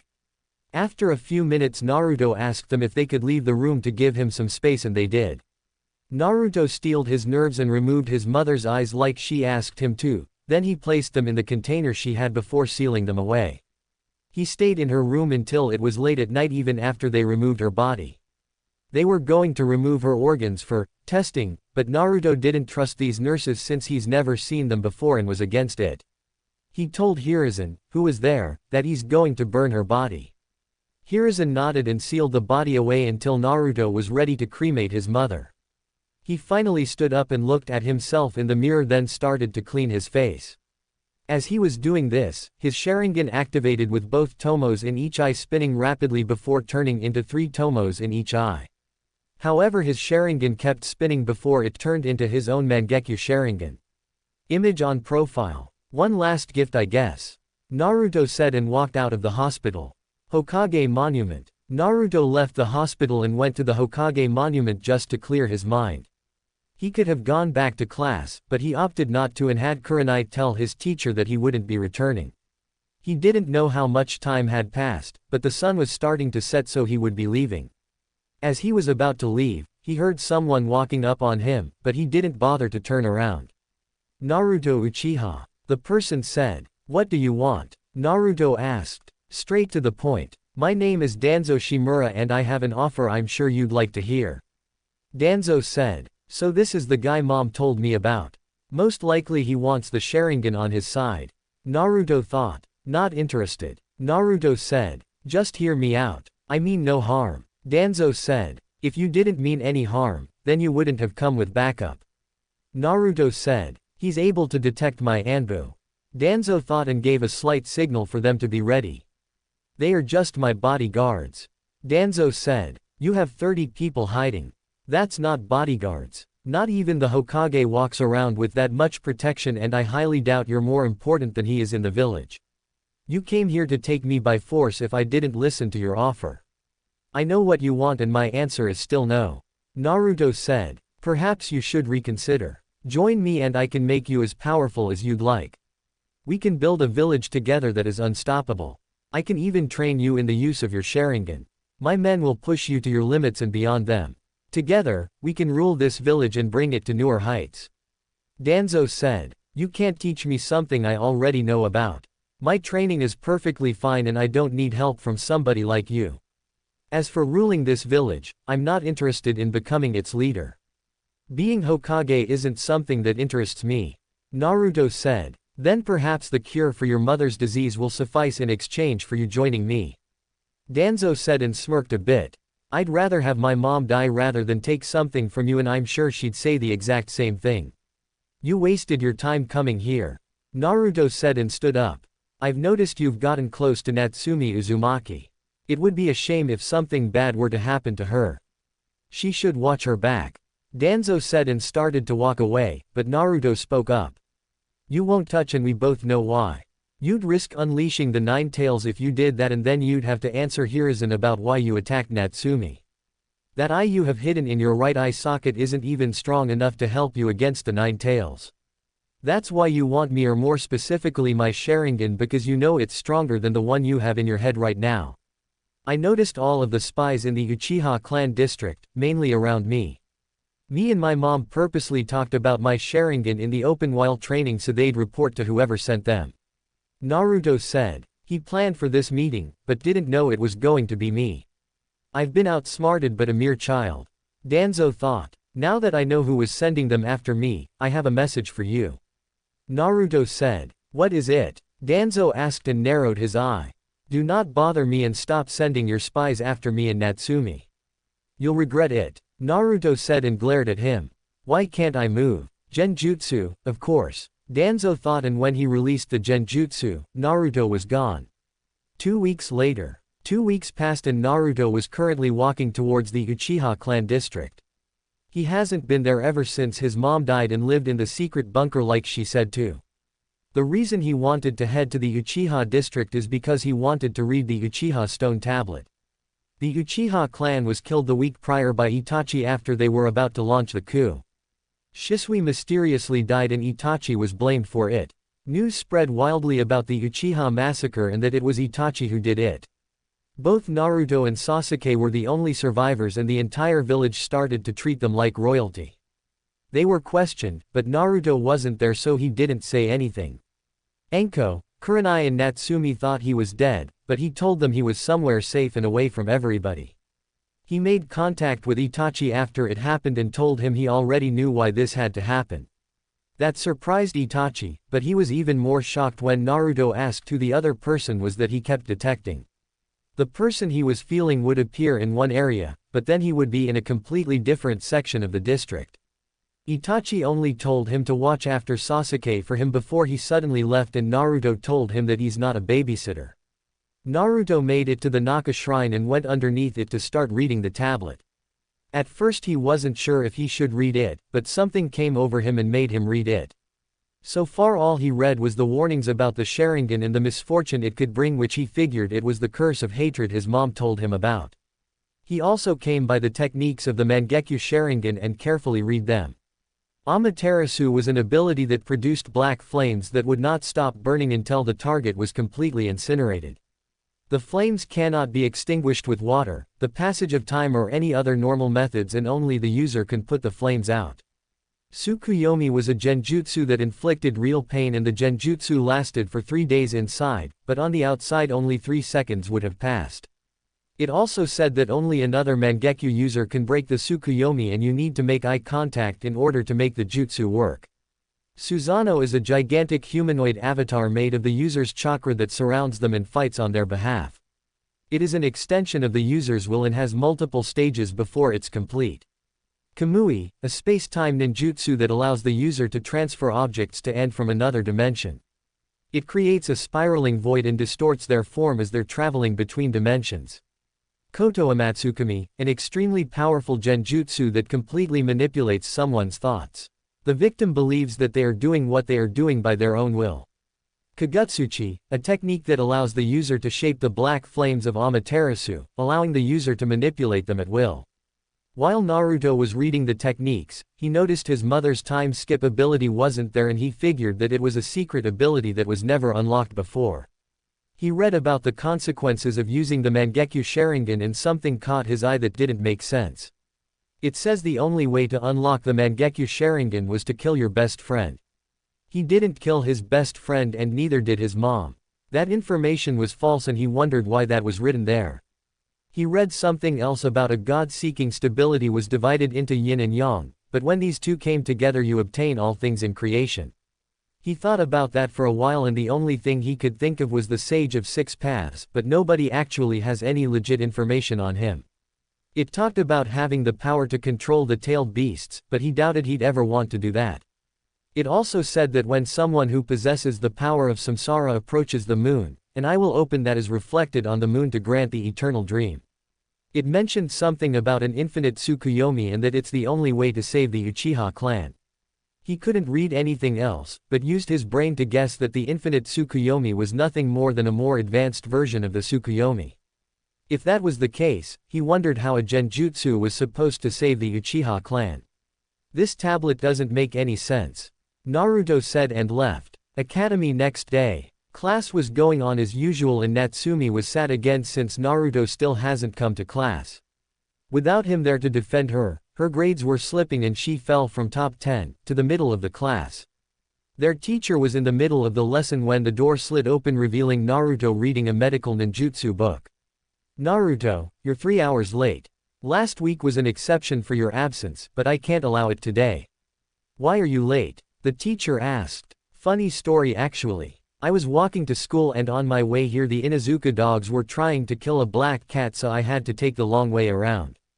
Naruto said, and the teacher just banged his head in the chalkboard. Great. He's just like Kakashi. The teacher thought. Does he really expect anybody to believe that? Natsumi thought. Sasuke thought. I'm glad Naruto made it to class. Hinata thought. Just go sit down. The teacher said. Sure. Naruto said and sat in his seat. Why are you late? Natsumi asked. I just told you why. Naruto said. Whatever. Listen, I've got an extra room in my place if you need to use it. Natsumi said. Thanks for the offer, but I'll have to pass. My sister is letting me stay in her place. Naruto said. I didn't know you had a sister. Natsumi said. You also don't know that you have a brother. Naruto thought. She's not really my sister, but she's been watching me ever since I was born. You haven't met her yet because she's always out on missions since she wants to become a Jonin. Naruto said. Then I can't wait to meet her. Natsumi said. I'm sure you can't. Naruto said. Have you been training at all these past 2 weeks? Natsumi asked. Yeah, but I've mainly been working on my speed and taijutsu. Naruto said. You'd lose that bet. Naruto said. Whatever. Want to grab some ramen after school?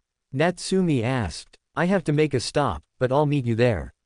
Naruto said. Yes. I'll finally reclaim my crown for most ramen bowls eaten. Believe it. Natsumi said. Right. Naruto said. Take your mask off while you eat.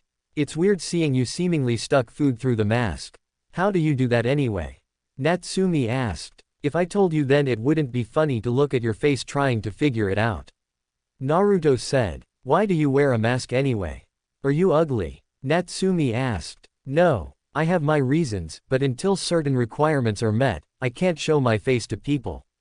My father was a very powerful man, and if I take my mask off you'd be able to tell who my father is right away. Even though he's dead, his enemies would still come after me and I'm not strong enough to face them. Naruto said. I see. Well, hopefully when you get stronger you can show me your face. Natsumi said. How about this? When I'm able to handle a Jonin level ninja, I'll stop wearing my mask. Does that sound fair? Naruto asked. Yup. Natsumi said. So, how's everything been since I've been gone? Naruto asked. Horrible. I fell from the top 10 in class to the middle. I don't understand it. I know I got everything right and I haven't missed a day. I just don't get it. Natsumi said. I see. Well, now that I'm back I'll help you out.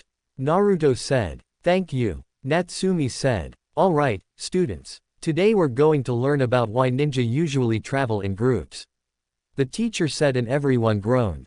Can I be excused? Naruto asked. You were 3 hours late and you want to be excused. Where do you have to go? The teacher asked. Anywhere that's better than here. This crap is boring and you know it. Naruto said. No. If they have to learn it then so do you. Now, pay attention. The teacher said and an Anbu appeared.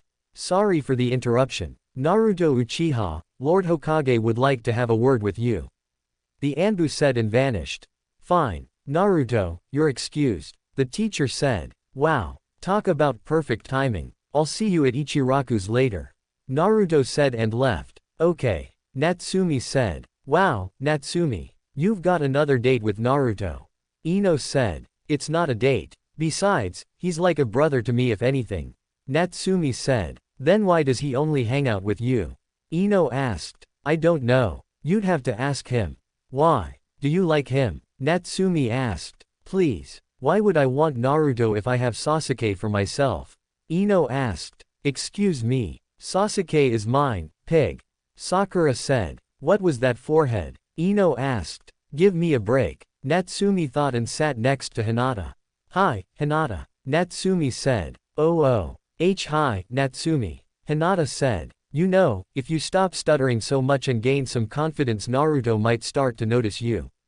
Natsumi said and Hinata turned red. What do you mean? Hinata asked. We all know you like him. Natsumi said. No. You've got it wrong. Hinata said. Sure I do. Natsumi said. Hokage office. You called for me, old man.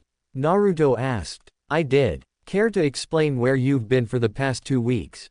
Hiruzen asked. I was in a secret bunker my father had. Naruto said. Where exactly is this bunker located? Hiruzen asked. If I told you it wouldn't be much of a secret. Besides, only me and Natsumi can get inside of it. Naruto said. Of course Minato would set it up like that. Anyway, your mission has a 2-week blank period. Ask Natsumi for anything unusual. Hiruzen said. I did. The only thing that happened to her was she fell from the top 10 in class to the middle. She went every day and got everything right, but she still fell to the middle of the class. Naruto said. I see. I'll deal with this one myself. Keep up the work. Hiruzen said. Yeah. Oh, and I spoke to your pal, Danzo, 2 weeks back. Naruto said and Hiruzen grew serious. What did he want? Hiruzen asked. The typical join his side for power. Don't worry. I declined and basically threatened him before leaving. He knows about my Sharingan being the strongest in clan history and wants it for his own personal gain. Naruto said. I want to know if he even looks at you next time. Hiruzen said. You got it. Naruto said. Now, I'm sure you have time left for class. Get going to the academy. Hiruzen said. Actually, I think I'll skip the rest of the day. I was already 3 hours late. Naruto said. Why were you late? Hiruzen asked. Well, I was on my way to the academy, but then the Inuzuka dogs were trying to kill a black cat. They were blocking the road, so I had to take the long way around. Naruto said, and Hiruzen pinched his nose. You're dismissed, Naruto. Hiruzen said. Later. Naruto said and walked out. Naruto. As he was walking around the village, Naruto started to think about his training and what he could do to improve on it. He needed some ninja tools and more clothes for a shinobi, but didn't know where he could find some. All he saw was civilian clothing stores and no ninja stores. He was walking while reading his book until he had a feeling he should look up. As he looked up, he noticed he stopped in front of a ninja supply store that seemed pretty new to him. I guess it wouldn't hurt to try this place. Naruto thought as he went inside. Hello. Is anybody here? Naruto asked. Welcome to Higarashi's ninja store. How can I help you, young man? The name's Sato Higurashi. Sato said, and Naruto shook his hand. Naruto Uchiha, nice to meet you. Naruto said. An Uchiha with manners. That's rare. Sato said. My mom and older sister raised me well. Naruto said. I see. So, what can I do for you? You're the first customer for the store since we've just opened. Sato said. Sweet. I need some kunai, shuriken, ninja wire, and if possible some D-rank jutsus. Naruto said. I have just what you need, but I can't sell them to a civilian. Sato said. But I'm in the academy. It's my second year. Shouldn't that count? Naruto asked. Ah yes, it does. However, since you are still in the academy, I can only give you practice kunai and shuriken. They're less durable than the actual thing, but it's all I can do for an academy student. I can sell you the ninja wire, but only about 10 feet of it. As for D-ranked jutsus, I only have a few and most of them are elemental ninjutsu, so you need to know your chakra nature for those. Sato said. How do I figure out my chakra nature? Naruto asked. With this. It's called chakra paper. Sato said and gave Naruto a piece of paper. What do I do? Naruto asked. You channel some chakra into the paper. Do you know the basic chakra natures? Sato asked. Yes. Wind, water, fire, lightning and earth. Naruto said. Great. Now on the paper, after you channel chakra into it, each of the symbols will glow indicating your chakra nature. Green is wind, blue is water, red is fire, brown is earth and yellow is lightning. Give it a try. Sato said. Naruto channeled chakra into the paper, then watched as the results were shown to him. Yellow, blue and red were glowing on the paper, indicating he has lightning, water and fire chakra natures. What confused him were the numbers 1 through 3 appearing next to the glowing symbols. What do the numbers 1 through 3 mean? Naruto asked. It means your main affinity is lighting, the second is water and the third is fire. It's weird because most Uchiha only have a fire chakra nature. Sato said. Then that's why it was a bit difficult for me to learn the fireball jutsu. Not only is fire not my main affinity, but my water affinity must be stronger than the fire affinity. Naruto said. Precisely. Now, I'll gather everything you need and you can have a look around. Sato said. Naruto nodded and walked around the store looking at everything he had. Multiple different kinds of weapons, and some of them he never even saw before. Like he saw fans, but never saw why somebody needed a fan. He found different books on Konoha history, books on weapon forgery and clothes that were meant for ninja, but he didn't think any of them would fit for him. The thing that caught his eye was a sword that was stuck in stone that was locked behind a glass case. He would ask Sato about it and the history behind it. He went back to the front of the store to pay. Did you find anything else you needed?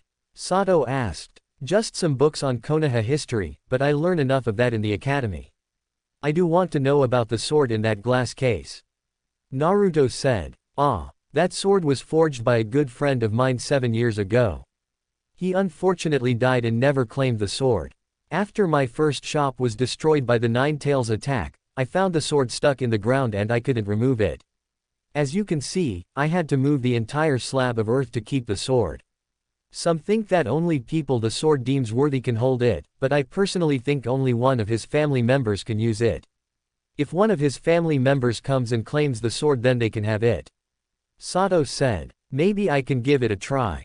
Naruto said. I tell you what. How about you learn how to use a sword, and when you graduate, I'll let you try to take the sword.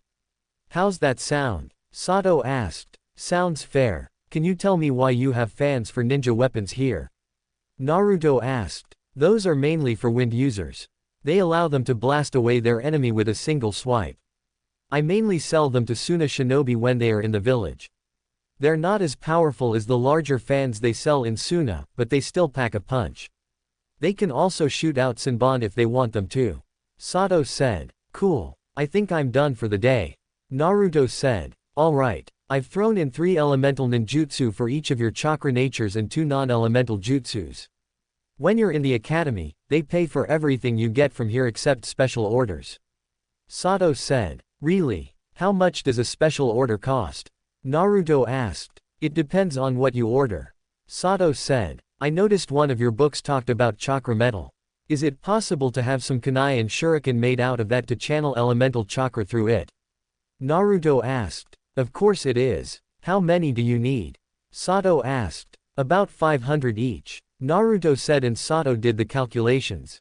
That's going to cost you about 16,000 yen. Since you won't need them for a few more years, I'll place them on back order. Sato said. What does that mean? Naruto asked. It means that the order is basically delayed. You'll be able to pick them up the day you graduate. If I'm not here, then my daughter will be here. Just tell her your name and she'll get the order for you. Sato said. Can I pay for them now?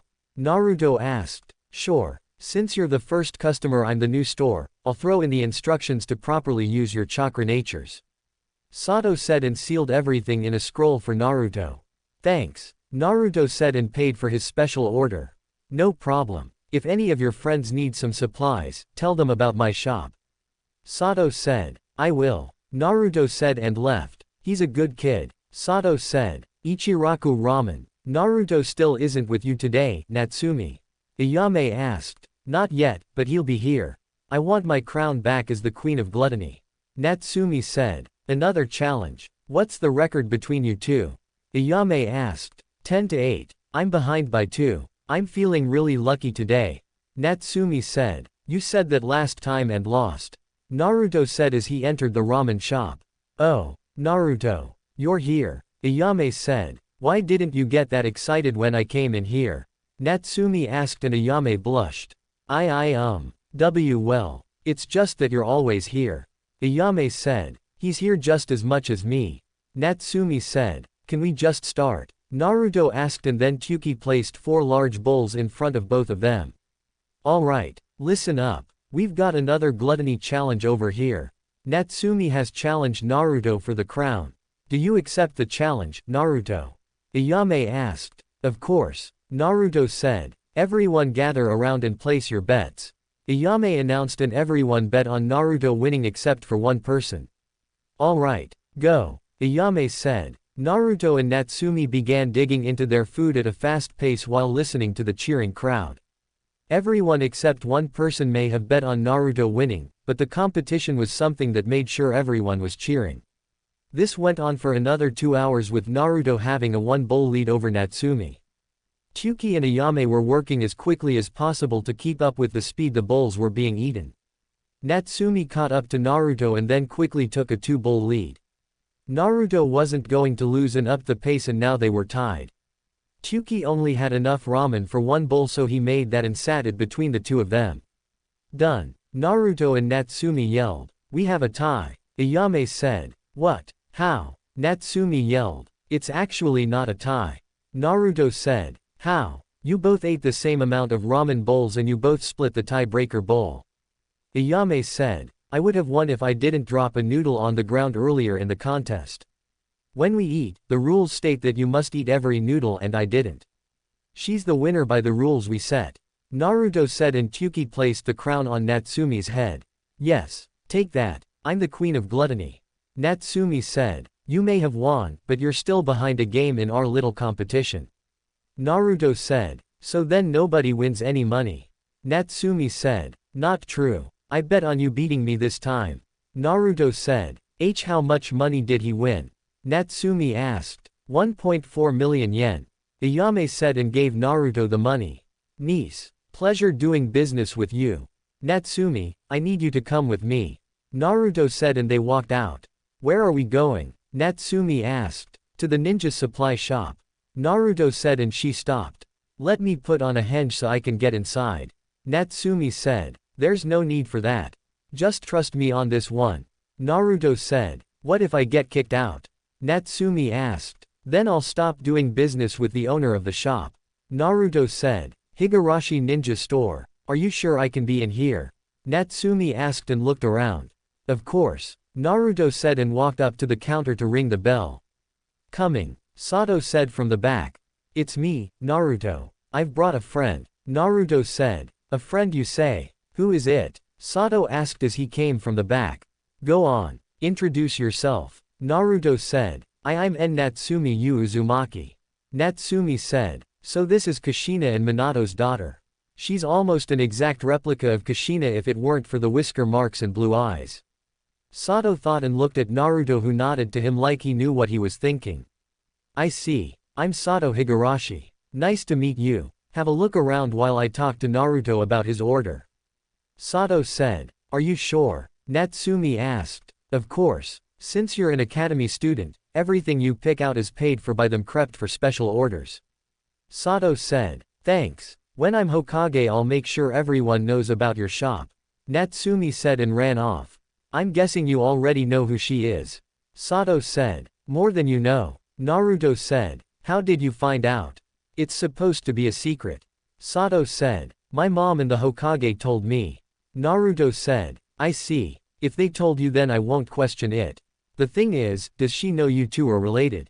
Sato asked and Naruto's eyes went wide. How did you know? Naruto asked. Naruto, I was good friends with the fourth Hokage. There are no spiky hair Uchiha and the only people your mother really hung out with were me, Minato, Kushina and Makoto. It's not hard to figure out who your father was. I bet you look just like him underneath that mask of yours.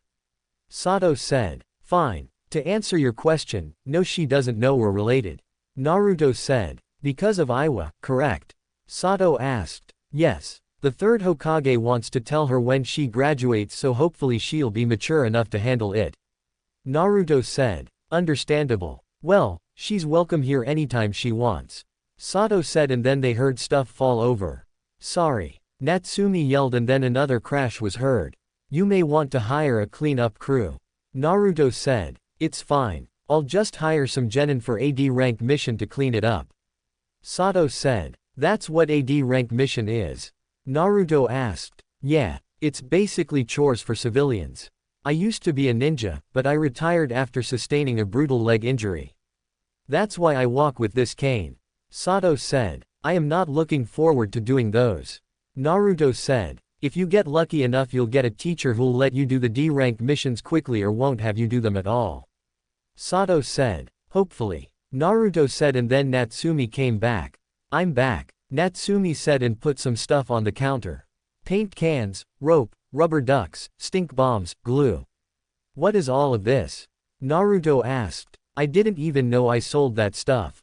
Sato mumbled. It's for pranking, duh.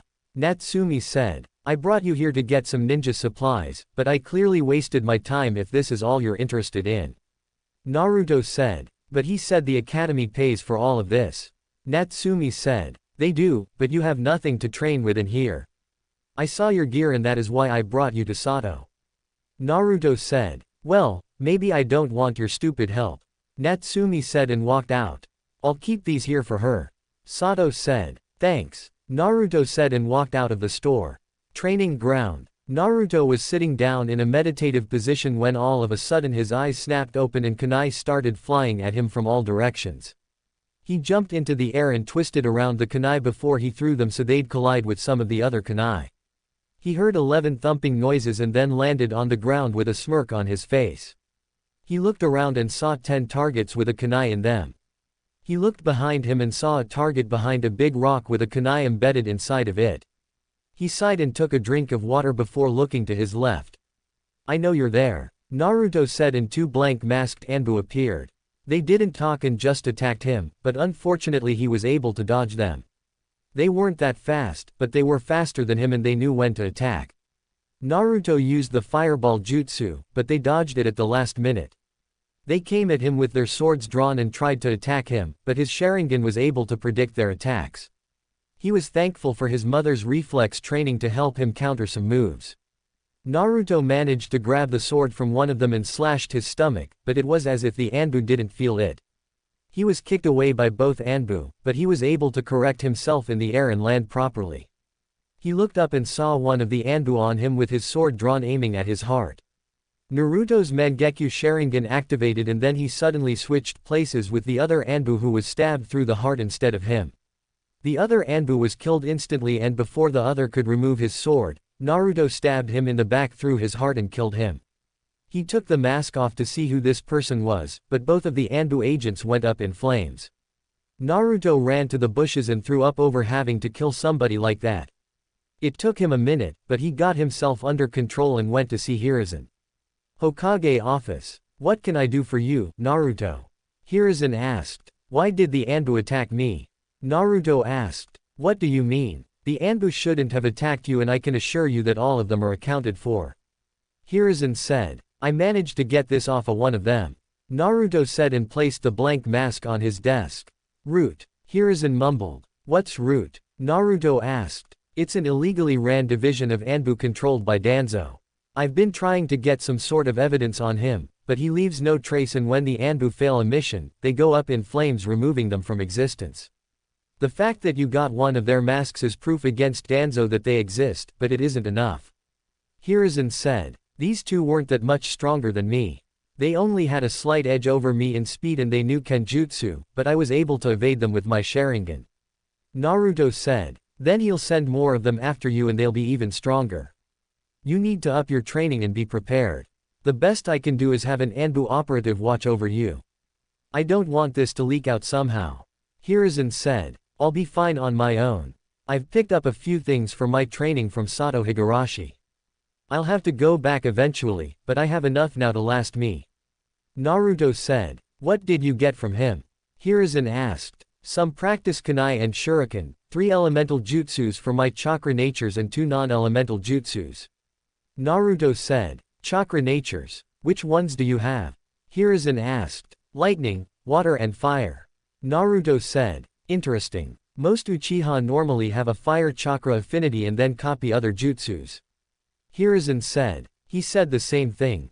He also has a sword that apparently nobody has been able to use and he'll let me try to take it after I graduate. That means I'll need a Kenjutsu teacher. Naruto said. Well, I can't help you out since it would be showing favoritism. I also can't tell you that there's a Kenjutsu area in the shinobi section of the library. Hiruzen said and Naruto caught on to what he was doing. It's okay. I guess you can't tell me that since the civilians run the library, there's no security after it closes in 5 minutes. Naruto said. That is correct. Now, I must get back to my work. Hiruzen said. One more thing. It's getting harder and harder for me to do the clone jutsu. Natsumi has the same problem. Is there a way you can't help me with this problem? Naruto asked. You are correct. There is absolutely no way I can allow you to take this scroll on different types of clones. Hiruzen said, as a scroll mysteriously rolled to Naruto's feet. Right. I thank you for being honest and not getting my hopes up. I'll be happy to throw this in the trash for you since you have more work to do. Naruto said and picked up the scroll. That is most kind of you. Hiruzen said. I'll be going. Naruto said and left. Naruto. After sneaking into the library and finding what he needed, Naruto went to Kurenai's apartment to sleep for the night. On his way there, he heard sounds coming from an alley and rushed into the alley to see a group of civilians and genin beating up Natsumi.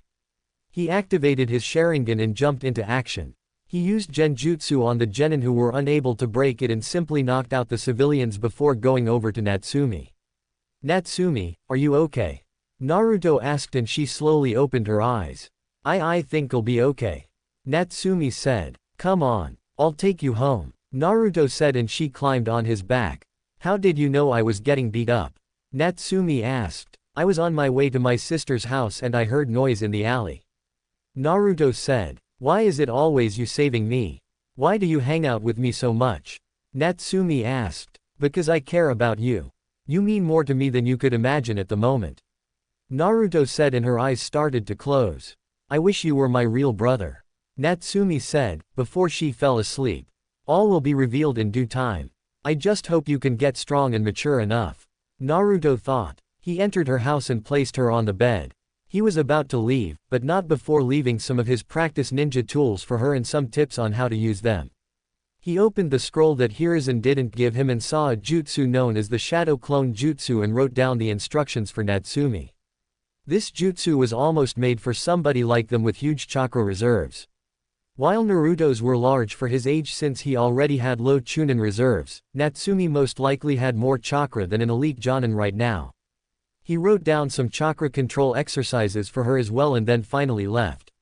He had 5 more years until he graduated and began his ninja career. His main priority right now was to become as strong as he possibly could before he would become part of a genin team. Kenjutsu, ninjutsu, taijutsu, genjutsu and medical ninjutsu was everything he would be working on for the next 5 years. He may have to skip some days of school, but he really didn't care since they weren't really learning anything.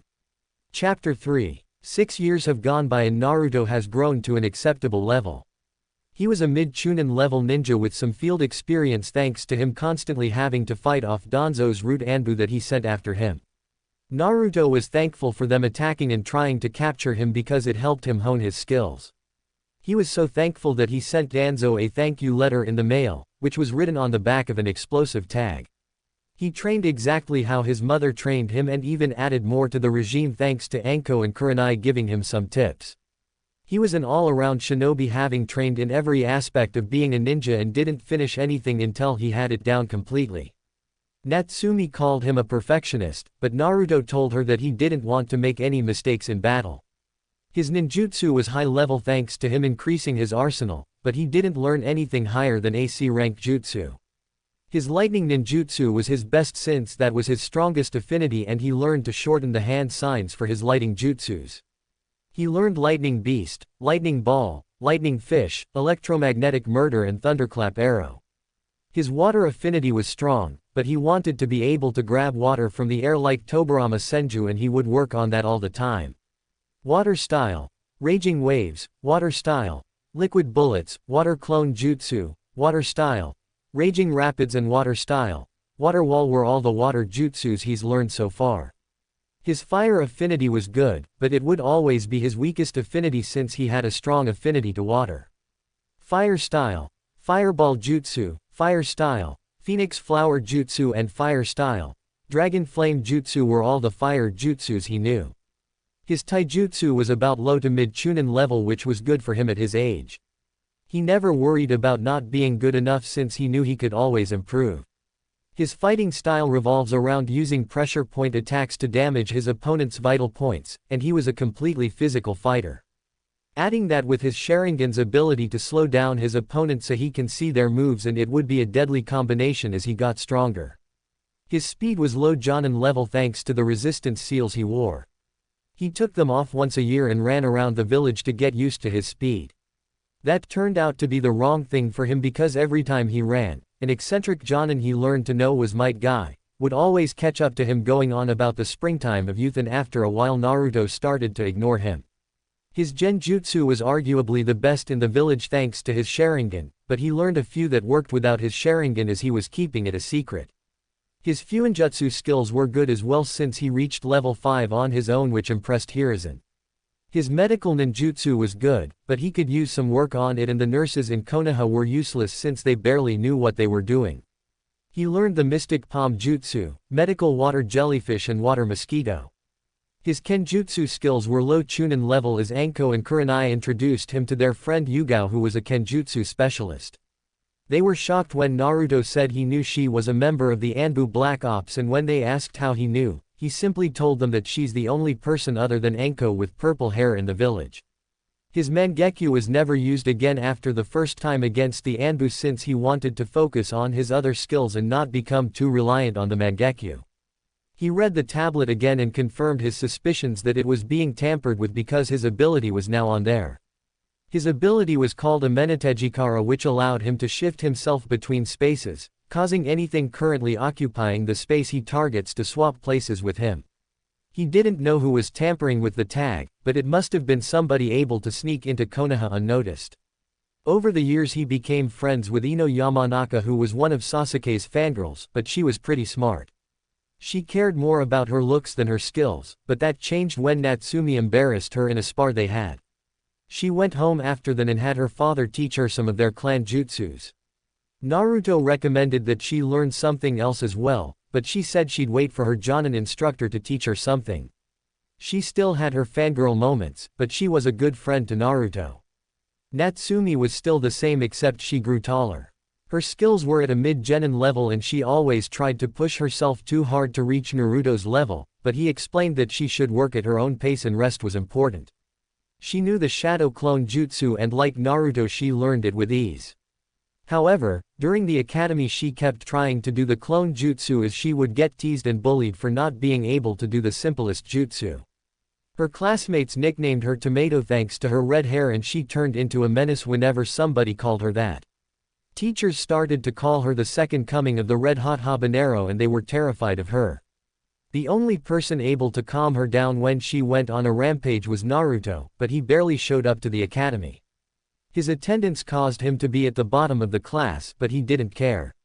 Graduation came by this week and everyone was separated into groups to get everything done quicker throughout the week. He was late to his, but he had an actual reason. The day of his graduation test was on his mother's birthday and he was at the memorial stone for nearly 4 hours.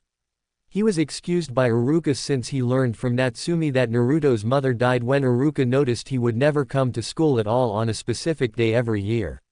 Right now Naruto was sitting in class watching the remaining students take the test for their headbands. Ino and Sakura were arguing over Sasuke with his other fangirls who Naruto wondered how they even passed. Kiba was bragging about his skills to Shino, Choji and Shikamaru were in the middle talking to each other and Natsumi was patiently waiting for her turn. "Hurry up, I'm ready for this damn test," Natsumi said. "Relax, you're up next if I'm not mistaken." Naruto said. "It's not, she'll pass. She can't even do the clone jutsu," Kiba said and everyone laughed at Natsumi except Ino and Naruto. "How about a bet, Kiba?" Naruto asked. "What's the bet?" Kiba asked. "I bet Natsumi will pass the test with flying colors." Naruto said. "Oh yeah, if she doesn't then she has to be my servant for the next 3 months." Kiba said. Naruto said. "Hell no." Kiba said. "Oh, is that Kiba denying a bet? Are you a pussycat?" Naruto asked and that set Kiba off. "Deal," Kiba said and shook Naruto's hand. "Dumbass," Natsumi thought. "Natsumi Uzumaki, you're up," Iruka said. "You got this girl," Ino said. "I know," Natsumi said. "Use the shadow clones," Naruto whispered. "I can't. It has to be the clone jutsu." Natsumi whispered. "No, it has to be a clone jutsu. They never specified which one." Naruto whispered. "You're right. I'll be back with my headband. Get ready to lick some dog, Kiba," Natsumi said. "Exam room. All right, Natsumi. Please perform the substitution jutsu," Iruka said. "You got it," Natsumi said and switched places with a chair before switching back. "Good job. Next, perform the henge," Iruka said. "Okay," Natsumi said and had a devious grin. "No wait," Iruka said, but it was too late as Natsumi transformed into a lady causing Iruka and his assistant Mizuki to pass out from massive nosebleeds. "You should have seen your faces," Natsumi said, rolling around on the ground laughing. "Enough with the jokes," Iruka yelled and did his infamous big head jutsu. "Sorry. Sheesh. Learn to live a little," Natsumi said. "Okay. Now the last part. Please create 3 clones," Iruka said. "Come on, Natsumi. You can do it," Iruka thought. "Go on, Natsumi. Show us why you're such a failure. I'll use you for my plans and get rid of the 9 tails at the same time." Mizuki thought. Shadow clone jutsu. A puff of smoke went off revealing 15 Natsumis looking at them both with smug looks on their faces. "So, did I pass?" Natsumi asked and released her clones. "No, that's not the regulation jutsu. You fail," Mizuki said. "What? That's fucking bullshit. You never specified what kind of clone I had to use. I'm gonna kick your fucking ass," Natsumi yelled as her hair split into 9 pieces. Calm down, Natsumi. You pass. All you had to do was make a clone. I never said which kind. Please don't hurt us. Uruka begged and gave her a headband. Woohoo. Take that, Mizuki. You son of a bitch. Natsumi yelled and ran out of the room. Damn it. Looks like I'll have to do this myself. Mizuki thought. Classroom. I wonder if she passed. Ino said. She did. Naruto said while reading a book. How can you be so sure? Ino asked. Because I know her. Naruto said and the door was kicked open. I passed bitches. Natsumi yelled. Woohoo. Ino yelled and ran to give her a hug. What? There's no way you passed. Kiba yelled. Well, I did. Believe it. Natsumi said. You know what that means, right Kiba? Ino asked and he paled. No, I'm not doing it. Kiba said. Natsumi said and Akamaru plumped his in up for Kiba as if he understood what was going on. You can't make me. Kiba said and then he couldn't move. I can. Shikamaru said as he caught Kiba with his shadow possession jutsu. Wow Kiba. We didn't know you felt so strongly about Akamaru. Ino said and everyone laughed. Kiba Inuzuka. What are you doing? Uruka yelled as he came into the classroom. He was just showing Akamaru how much he loved him. Ino said and Shikamaru dropped his jutsu. What you do at home is your business, but do not bring it to the classroom. Uruka said. I was forced to do it. Kiba said. He's lying. He just held up his end of a bet. Natsumi said. Sometimes they make me regret being a teacher. Uruka thought and rubbed his temples. Listen up. It's time to announce the Rookie of the Year, Kunoichi of the Year and the Dead Last. Uruka said. Yes. Natsumi said. Rookie of the Year goes to Sasuke Uchiha. Uruka said. HN. Sasuke said. Kunoichi of the Year goes to Sakura Haruno. Uruka said. What? That's bullshit. Natsumi yelled. She's right. Natsumi was only slightly behind Sakura academically and blew her out of the water in everything else. Uruka thought. I demand a recount. Natsumi yelled and, I'm sorry, but it's what Mizuki put on here when he tallied the scores for this year. Uruka said. Huh. Sakura said and stuck her tongue out at Natsumi. Alright. The dead last is Kiba Inuzuka. Uruka said. What? There's no way Naruto finished above me. Kiba yelled. Well, it's true. Naruto would have been the Rookie of the Year, but he only came to class like 10 days a month. He has the highest scores in everything except his attendance. Now, tomorrow will be team assignments and the beginning of your ninja careers. Congratulations to everyone who passed. Uruka said and walked out the room. So, who wants to celebrate? Natsumi asked. You can't. You need to come with me. Naruto said. Is this another challenge? We're tied at 35 apiece.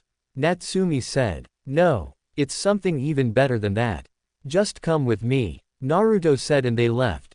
Village. So, what's so important that you can't tell me? Natsumi asked as they were walking through the village. Just be patient. Naruto said. I can't believe she graduated. A civilian whispered. Good thing I pulled my daughter out of the academy. I can't believe the Hokage let that thing become a ninja. We should have killed the demon when we had the chance. Naruto, you'd never lie to me, right?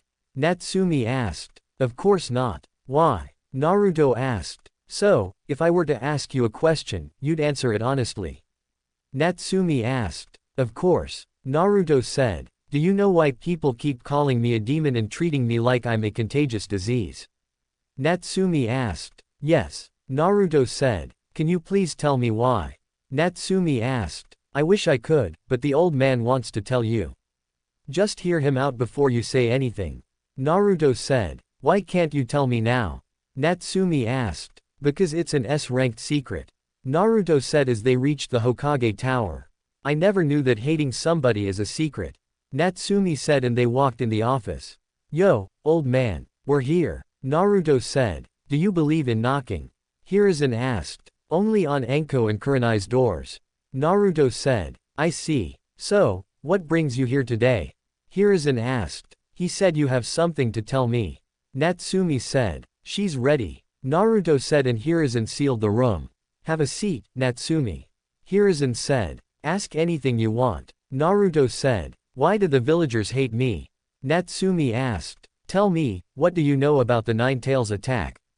Hiruzen asked. That the fourth Hokage killed it 13 years ago. Natsumi said. That's not what happened that night. The Nine Tails was defeated, but it was not killed. In order to stop a tailed beast, you must find a suitable container and then seal it away. 13 years ago on October 10th, a baby was born and lost her parents to the wrath of the Nine Tails. That baby was chosen by the 4th Hokage to hold the Nine Tails and keep it from attacking the village. Hiruzen said, and her eyes widened. I was that baby. Natsumi said. Yes. You are what's known as a Jinchuriki. You are the reason this village still stands and its savior. Hiruzen said. So, I'm the nine-tailed fox that attacked 13 years ago. Natsumi said and started to cry. No. You are its container. Think of it like this. If I put water in a cup, does the cup become water? Hiruzen asked. No. Natsumi said. That is correct. You are still Natsumi Uzumaki and the nine-tailed fox is something completely different. Hiruzen said. Then if that's the case, why did they attack me? I was just an innocent little girl. Natsumi said. The people of this village hate and fear what they do not understand. However, your family would be ashamed of them if they knew how you were being treated. I tried to let you live a normal life and get adopted into a nice family by labeling this an S rank, but somebody leaked the information about you being the Nine Tails Jinchuriki to the village. I'm sorry for not telling you sooner, but you just weren't ready to handle the truth. Hiruzen said. You said my family would be ashamed of them, correct? Who are they? Do I have any family left? Natsumi asked. Here. Hiruzen said and gave her a picture. Who are these people? Well, I know the 4th Hokage, but who's the lady with the nice hair? Natsumi asked. Her name is Kushina Uzumaki. However, if she were alive you'd call her Mom. Hiruzen said. Mom. She's beautiful. Natsumi said. She was easily one of the most beautiful women when she was alive. She's been with your father since they graduated from the academy and then 13 years later, you were born. Hiruzen said. I hope my mom never got teased like I did. Natsumi said and Hiruzen chuckled. Oh, she has, but for different reasons. She was teased and picked on because of her red hair and also because she was considered an outsider. Hiruzen said. Why? Natsumi asked. Because she was originally from the Uzushiogakure in the land of whirlpools. It was the home of the Uzumaki clan. Sadly, after she moved here, the entire Uzumaki clan was destroyed. Hiruzen said. So they picked on her because she wasn't born here? Natsumi asked. Yes. She was nicknamed Tomato because of her red hair. She was such a tomboy that she'd beat up anybody who messed with her. Her nickname around the village was the red-hot-blooded habanero. Hiruzen said. So, when the people called me the second coming of the red-hot-blooded habanero, I reminded them of my mom. Natsumi asked. Yes. It's funny because like you, only one person was able to calm her down if she went on a rampage. Hiruzen said. My dad. I guess you have something in common with my dad, Naruto. Natsumi said. You have no idea. Naruto thought. Now, you do have some family left alive. A godfather, a distant cousin and a brother. Hiruzen said. Where the hell are they? Natsumi asked. Your godfather is out of the village since he runs our spy network. The money you receive every month comes from him. Your distant cousin has been out of the village for over 20 years and probably doesn't even know you exist. Hiruzen said. What about my brother? Why hasn't he been around? Does he hate me like everyone else? Natsumi asked. No. Hiruzen said. I don't need him. Naruto's my brother and that's all that matters. Natsumi said. Listen, Natsumi. Your brother loves you very much and has been protecting you ever since he found out about you. Hiruzen said. Then why hasn't he said anything to me? Natsumi asked. Because I ordered him not to. You see, he's your half-brother and was born into one of the most powerful clans. Your father had another baby that was born exactly 2 months before you. I ordered him to not say anything to you because that would paint an even bigger target on your back. Hiruzen said. What do you mean? Natsumi asked. As you know from the academy, I will hold a grudge against your father because of what he did during the Third Shinobi War. Had news leaked about him having any children they would have tried to kill you. Kumo had a certain incident with your mother that I'll tell you another time and they would have tried to get you as well. Had you known who your brother was at a younger age, you would have painted an even bigger target on your back and his because his clan didn't like him. They called him the half-breed of the clan. Hiruzen said. You're right. I would have screamed it to the mountains who my brother was. So, who is he? Natsumi asked. I'll let him introduce himself. Hiruzen said and nodded at Naruto. You know who he is? Natsumi asked. You're looking at him. My name is Naruto Uchiha Namikaze. Minato Namikaze is my father and Sayuri Uchiha is my mother. Naruto said, as he took his mask off, revealing that he looked exactly like Minato with black hair and darker eyes. You're my brother? Natsumi asked and Naruto nodded. I couldn't exactly tell you, but I've known since the day after I first met you. I was supposed to keep my distance from you, but that wasn't going to happen, so I was assigned an S-ranked mission to protect you from any civilian or ninja that tried to harm you. Now that you've graduated the academy, my mission is complete. Naruto said and Natsumi gave him a bone-crushing hug. I can't believe it. This whole time I've been saying you're my brother and only family I have, but I was telling the truth without even knowing. Natsumi said and Naruto hugged her back. Now that you know about your family, what are you going to do? Hiruzen asked. I'm gonna train even harder than before. I have a clan to represent. Natsumi said. That is good to hear. Now, you must keep this a secret to keep it from spreading to the other nations. I'll reveal your heritage the moment you can handle a Chunin level ninja. So, in 6 months I want you to be a Chunin level shinobi. Hiruzen said. What about Naruto? Natsumi asked. I'm already a Chunin level ninja. Mid-Chunin to be exact. Naruto said and put his mask on. That's not fair. Natsumi said. You spent most of your time pranking the village. While I was training, you were playing. Did you even use any of the material I gave you other than the shadow clones? Naruto asked. Sort of. I did all those chakra control exercises and looked at that taijutsu style. Other than that I haven't looked at anything else. Natsumi said. You need to train seriously now. I can't have my little sister being weak. Naruto said and ruffled her hair. Stop that. You're only older than me by 2 months. It doesn't count. Natsumi said and turned her head away. As funny as this is, I believe I have something for you both. Hiruzen said and gave both of them a scroll. What's in it? Natsumi asked. I don't know. The last thing Kushina said to me was that they had these scrolls left for the two of you. Hiruzen said and they unsealed the contents of the scrolls. What is this? Natsumi asked. It looks like your mom left some ninjutsu scrolls for you in her Konoha headband. Hiruzen said. Cool. Hey, what did you get? Natsumi asked. A bunch of tri-pronged kunai and some space-time ninjutsu scrolls.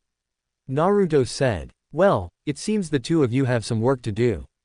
However, I recommend that you wait until you're ready for them. Hiruzen said. You're right. Natsumi, come here. Naruto said. What do you want? Natsumi asked and Naruto drew a seal on her arm that disappeared. I just put a storage seal on your arm. That way you don't have to worry about losing the stuff your mom gave you. Naruto said. Sweet. That sealing stuff seems complicated, but I'll give it a try. Natsumi said. Well, you two must be going now. I have important matters to attend to. Hiruzen said and unsealed the room. In other words, you've been putting off your paperwork again. Naruto said. Shame on you, old man. Natsumi said. Damn kids. Hiruzen mumbled and they laughed, but Naruto whispered something in his ear making his jaw drop. Let's go, Natsumi. Naruto said. What did you tell him? Natsumi asked. It's a secret. I need to get my sword from Sato. Naruto said. Let's go. I wanna laugh at you when you fail. Natsumi said. Just for that, you can walk there. Naruto said and vanished. Cheater. Natsumi yelled and jumped out of the window as Hiruzen's secretary came into the room. Lord Hokage, I have those files from the civilian council for you. She said and pushed in 2 carts stacked with papers then left. Fuck. Hiruzen yelled and glared at the picture of Minato and Tobirama who seemed to be smirking at him. You bastards knew about this and didn't tell me. Hiruzen yelled and created some shadow clones. Higurashi Ninja Shop. Took you long enough. Naruto said. You cheated. Natsumi said as they entered the shop. Yo, old man Sato. I'm here for my sword and my order. Naruto said. I'm her too. Natsumi said. Well, if it isn't my favorite customers. Sato said as he came from the back carrying a scroll. Check it out. We graduated. Natsumi said. I see. Congrats to the both of you. Now, Naruto. There were a little bit of adjustments I had to make to your order. Sato said. What was that? Naruto asked. Nothing bad. It's actually better for you and I don't have to charge you extra. The guy the first usually get my materials from didn't have as much steel as I needed for kunai and shuriken, so I had to make them out of carbon fiber instead of steel. Sato said. What's the difference? Natsumi asked. Carbon fiber is 5 times stronger than steel, twice as stiff, lighter and more resistant to heat just in case you want to channel fire chakra through it. However, this is a rare kind of carbon fiber since it's also able to handle chakra a lot better than chakra metal, so these will last a lot longer. Sato said and handed one to Naruto. Whoa, it really is lighter. Naruto said and handed it Natsumi. Wow, it is. Natsumi said. I believe you wanted to try the sword. Sato said. You're right. Naruto said and they walked to the sword. This is the sword. It doesn't look like much. Natsumi said. Well, here goes nothing. Naruto said and tried pulling out the sword, but it wouldn't move. Ah, looks like you can't have it. Natsumi said and laughed. I was just kidding. Naruto said and removed the sword easily. What? How? Natsumi asked. There's something on the sword that pricked my hand and took some blood. Must be a blood seal on the sword that was set to activate when me or you touched the sword. Naruto said. She knows. Sato asked. Just found out. Naruto said as he was checking out his sword. That's right. Natsumi said. I see. Now, I have the scabbard for your chakudo in the back. Sato said and went to the back. What's a chakudo? Natsumi asked. That's the kind of sword this is. Naruto said. I knew that. Natsumi said. Sure you did. Naruto said. Whatever. Hey, maybe he can make you some of Dad's kunai made from that same carbon stuff or whatever it's called. Natsumi said. That's a good idea. Look at you being all smart. Naruto said as they walked to the counter. I was supposed to be kunoichi of the year, but somehow Sakura won. Natsumi said. Don't worry. I'm sure that doesn't matter in the real world. Naruto said. He's right. From what I've been told about this Sakura girl, she doesn't train at all. We had a similar problem back in my ninja days. We had a girl just like Sakura and she was killed on her first mission outside of the village. However, you'll be fine. Sato said and gave Naruto the scabbard for his sword. Who was the guy she was always going after? Natsumi asked. Take a wild guess. Sato said. Dad. Naruto and Natsumi said at the same time. That's correct. Sato said. Should have known. Naruto said. You two go on and enjoy your day. You deserve it. Sato said. Thanks. Naruto said and they left the shop. Well, I need to go celebrate with the Ichirakus. Natsumi said. I need to get home and pack. Naruto said. Pack for what? Natsumi asked. Now that I'm a ninja and technically an adult, I can get my own place. I'll be in the same building, but a few doors down. Naruto said. What about this big sister of yours that I've never met? Natsumi asked. She knows and you've never met her because she's always out on missions. I'm sure you'll meet her eventually. One of them is a bit weird to say the least. Naruto said. She can't be that bad. Natsumi said. Yeah, if you say so. I'll see you tomorrow. Naruto said. Wait. Natsumi said. What is it? Naruto asked and she gave him a hug. I just want to say thank you for everything and keeping me safe. Natsumi said. No problem. Naruto said and left. Kurenai's apartment. I'm back. Naruto said. Well, look who finally decided to show up. Enko said. What are you doing here? Naruto asked. What? I can't come and see my cute little brother. Enko asked. She hid the dango behind the 2 boxes on the top shelf concealed by a genjutsu. Naruto said. Thanks. Enko said and ran to the refrigerator. So, what are you doing today? Naruto asked. Got some people to interrogate. Hopefully I can use all my tools this time. Last 3 people gave up in 5 minutes. Enko said, as she was stuffing her face with dango. Then instead of jumping into the whole crazy act, try off slow then work your way up. Naruto said. Meh, not my kind of thing. Enko said. Apparently. Naruto mumbled. So, how long has the academy been out? Enko asked. I don't know. Maybe an hour. Why? Gonna stalk Iruka? Naruto asked. It's not stalking. It's called surveillance. Enko said. Whatever. Naruto said. Hey, you graduated and got the headband, right? Enko asked. Yeah. Naruto said. Show me what's under the mask. Enko said. Fine. Underneath this mask is another mask. Naruto said and pulled his mask down to reveal another one. Are you kidding me? I've been attacking you for your whole life just to see another mask. Enko yelled. Well, not many people have seen me without the mask. Only my mom, the old man, Kurenai and Natsumi have seen me without it. Naruto said. But I'm your sister. I should see it too. Enko said and Naruto sighed. Fine. First, do you know who my father is? Naruto asked. No. Kurenai does, but she won't tell me. Enko said. Well, you're about to find out. Naruto said and removed his mask showing his real face. Holy shit. You're hot. I mean I know I'm your sister, but damn. I see why you wear the mask. Enko said. Don't tell anybody. Don't even give a hint that I'm cute. Naruto said. You're not cute. You're hot. Anyway, I won't tell anybody. So, the fourth Hokage, huh? I'm guessing you know Natsumi is your sister. Enko said. How do you know she was the fourth Hokage's daughter?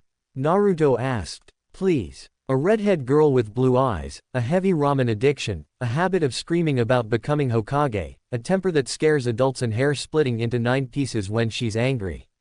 If that doesn't scream Kushina then I don't know what would. Enko said. Well, when you put it like that I guess it is kind of obvious.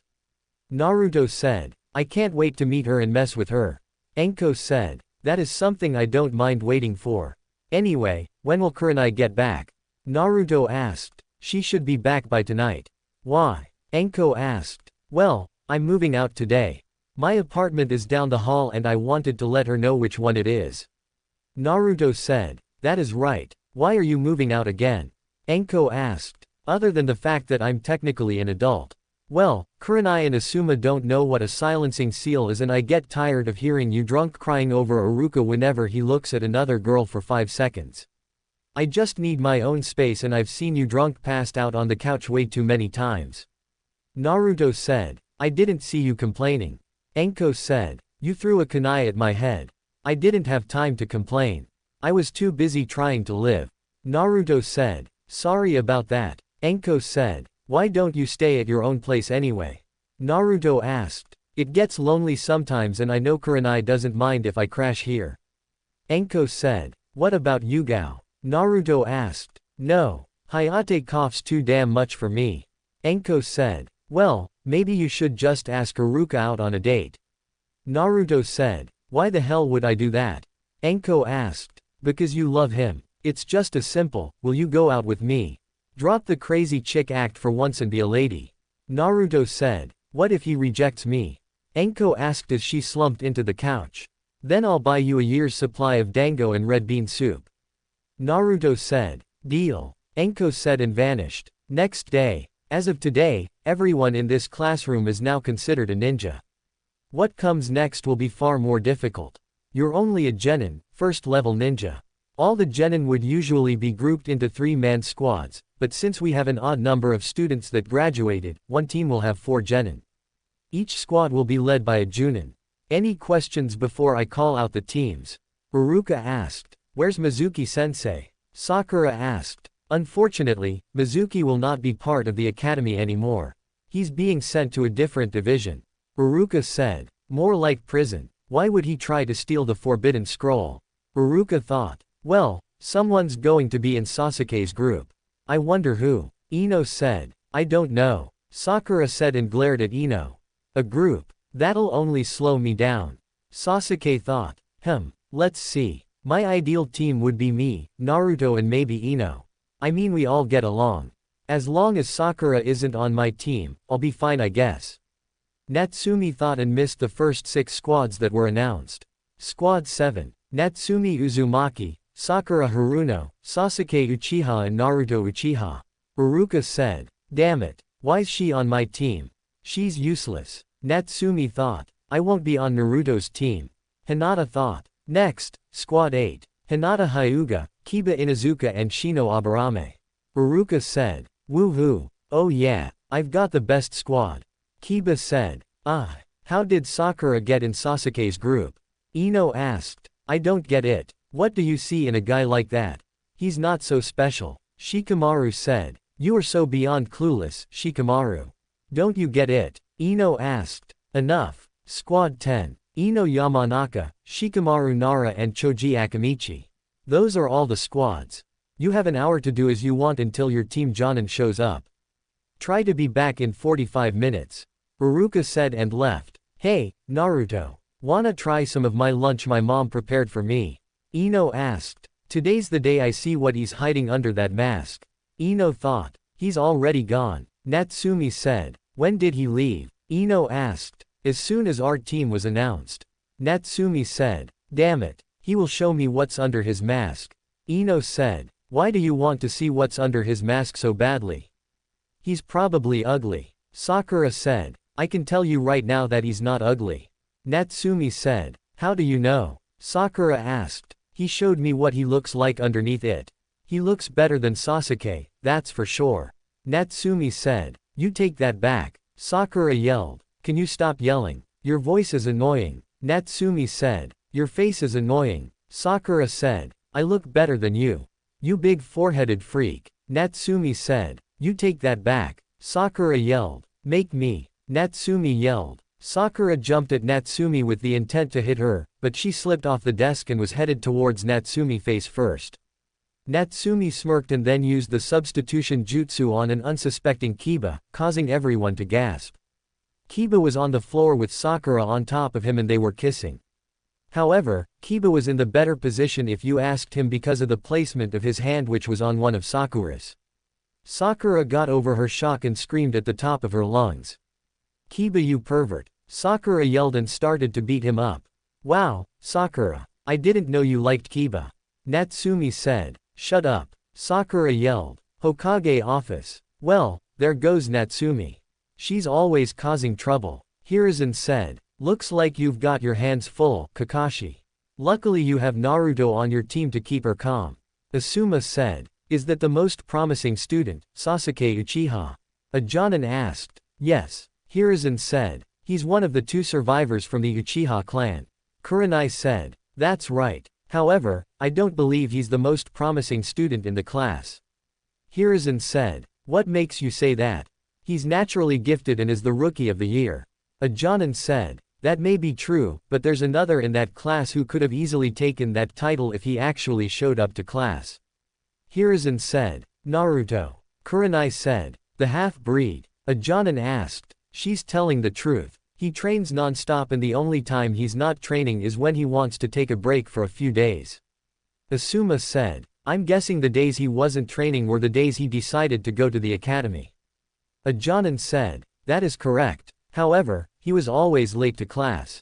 Kurenai said. Why was he late? Asuma asked. He claimed to be walking, but the Inuzuka dogs would be trying to kill Black Cat, so then he'd always have to take the long way around. Kurenai said and everyone looked at Kakashi. What? It sounds like a reasonable excuse to me. Kakashi said. Of course it does. Kurenai mumbled. You all have your teams. It's time to go and meet them. You have until tomorrow to test them and report back to me. Hiruzen said and all the Jonin vanished. Ninja Academy. So, what do you think of my team, Ino? Natsumi asked. I wish I was on your team instead of Sakura. At least she has another girl to talk to. I'm stuck with lazy bones in the bottomless pit. Ino said. I highly doubt Sakura and I would talk. If we do, it'll probably be an argument. Natsumi said. Well, hopefully we can get this day over with and go shopping.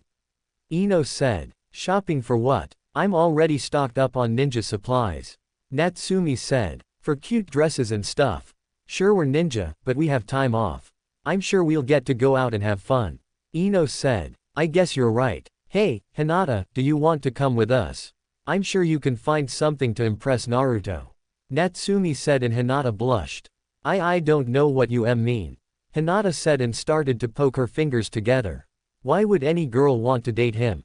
He's just a half-breed. Kiba said. A half-breed that constantly kicked all of your asses without even trying during a spat. Naruto said. When did you get back? Natsumi asked. 5 minutes ago. Naruto said. Where'd you go? Ino asked. To place an order. I only came back because I thought our Jonin instructor would be here by now. Naruto said and stood up. Now where are you going? Natsumi asked. To talk to my mom.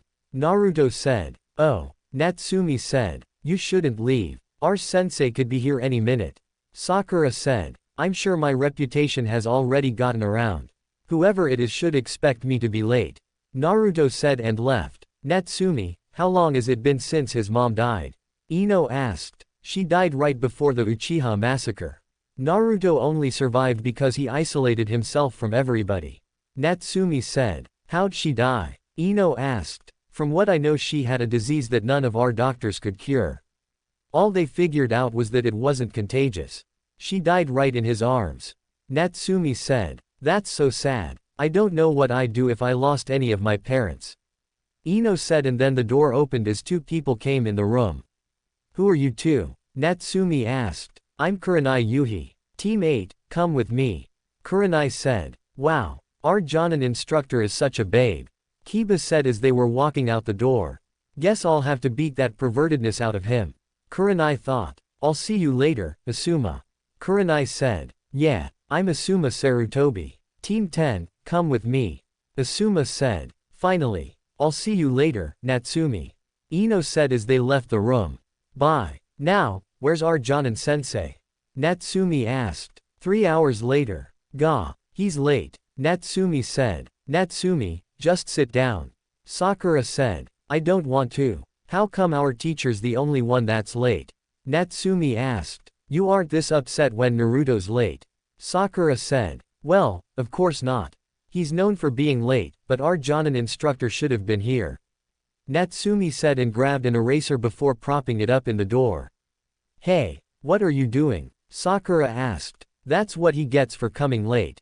Natsumi said. You're asking for trouble. You know you shouldn't do that. Sakura said. Blah blah blah. You're not my mother. Natsumi said. Our teacher is a Jonin. An elite ninja. You think he's going to fall for that? Sasuke asked. Sasuke's right. You're so clueless, Natsumi. Sakura said. Somebody came to the door, making them stare at it and wait with anticipation to see who it was. A head of silver hair poked its way into the door and was hit upside the head with the eraser, causing each of them to have different reactions. I got him. He fell for it, Natsumi said and started to laugh at him. I'm sorry, sensei. I tried to stop her, but she wouldn't listen. I'd never do anything like that. Sakura said. He actually fell for that cheap trick. Is this guy really a Jonin? Sasuke thought. How can I put this? My first impression of this group, you're a bunch of idiots. I'm Kakashi Hatake, your Jonin instructor.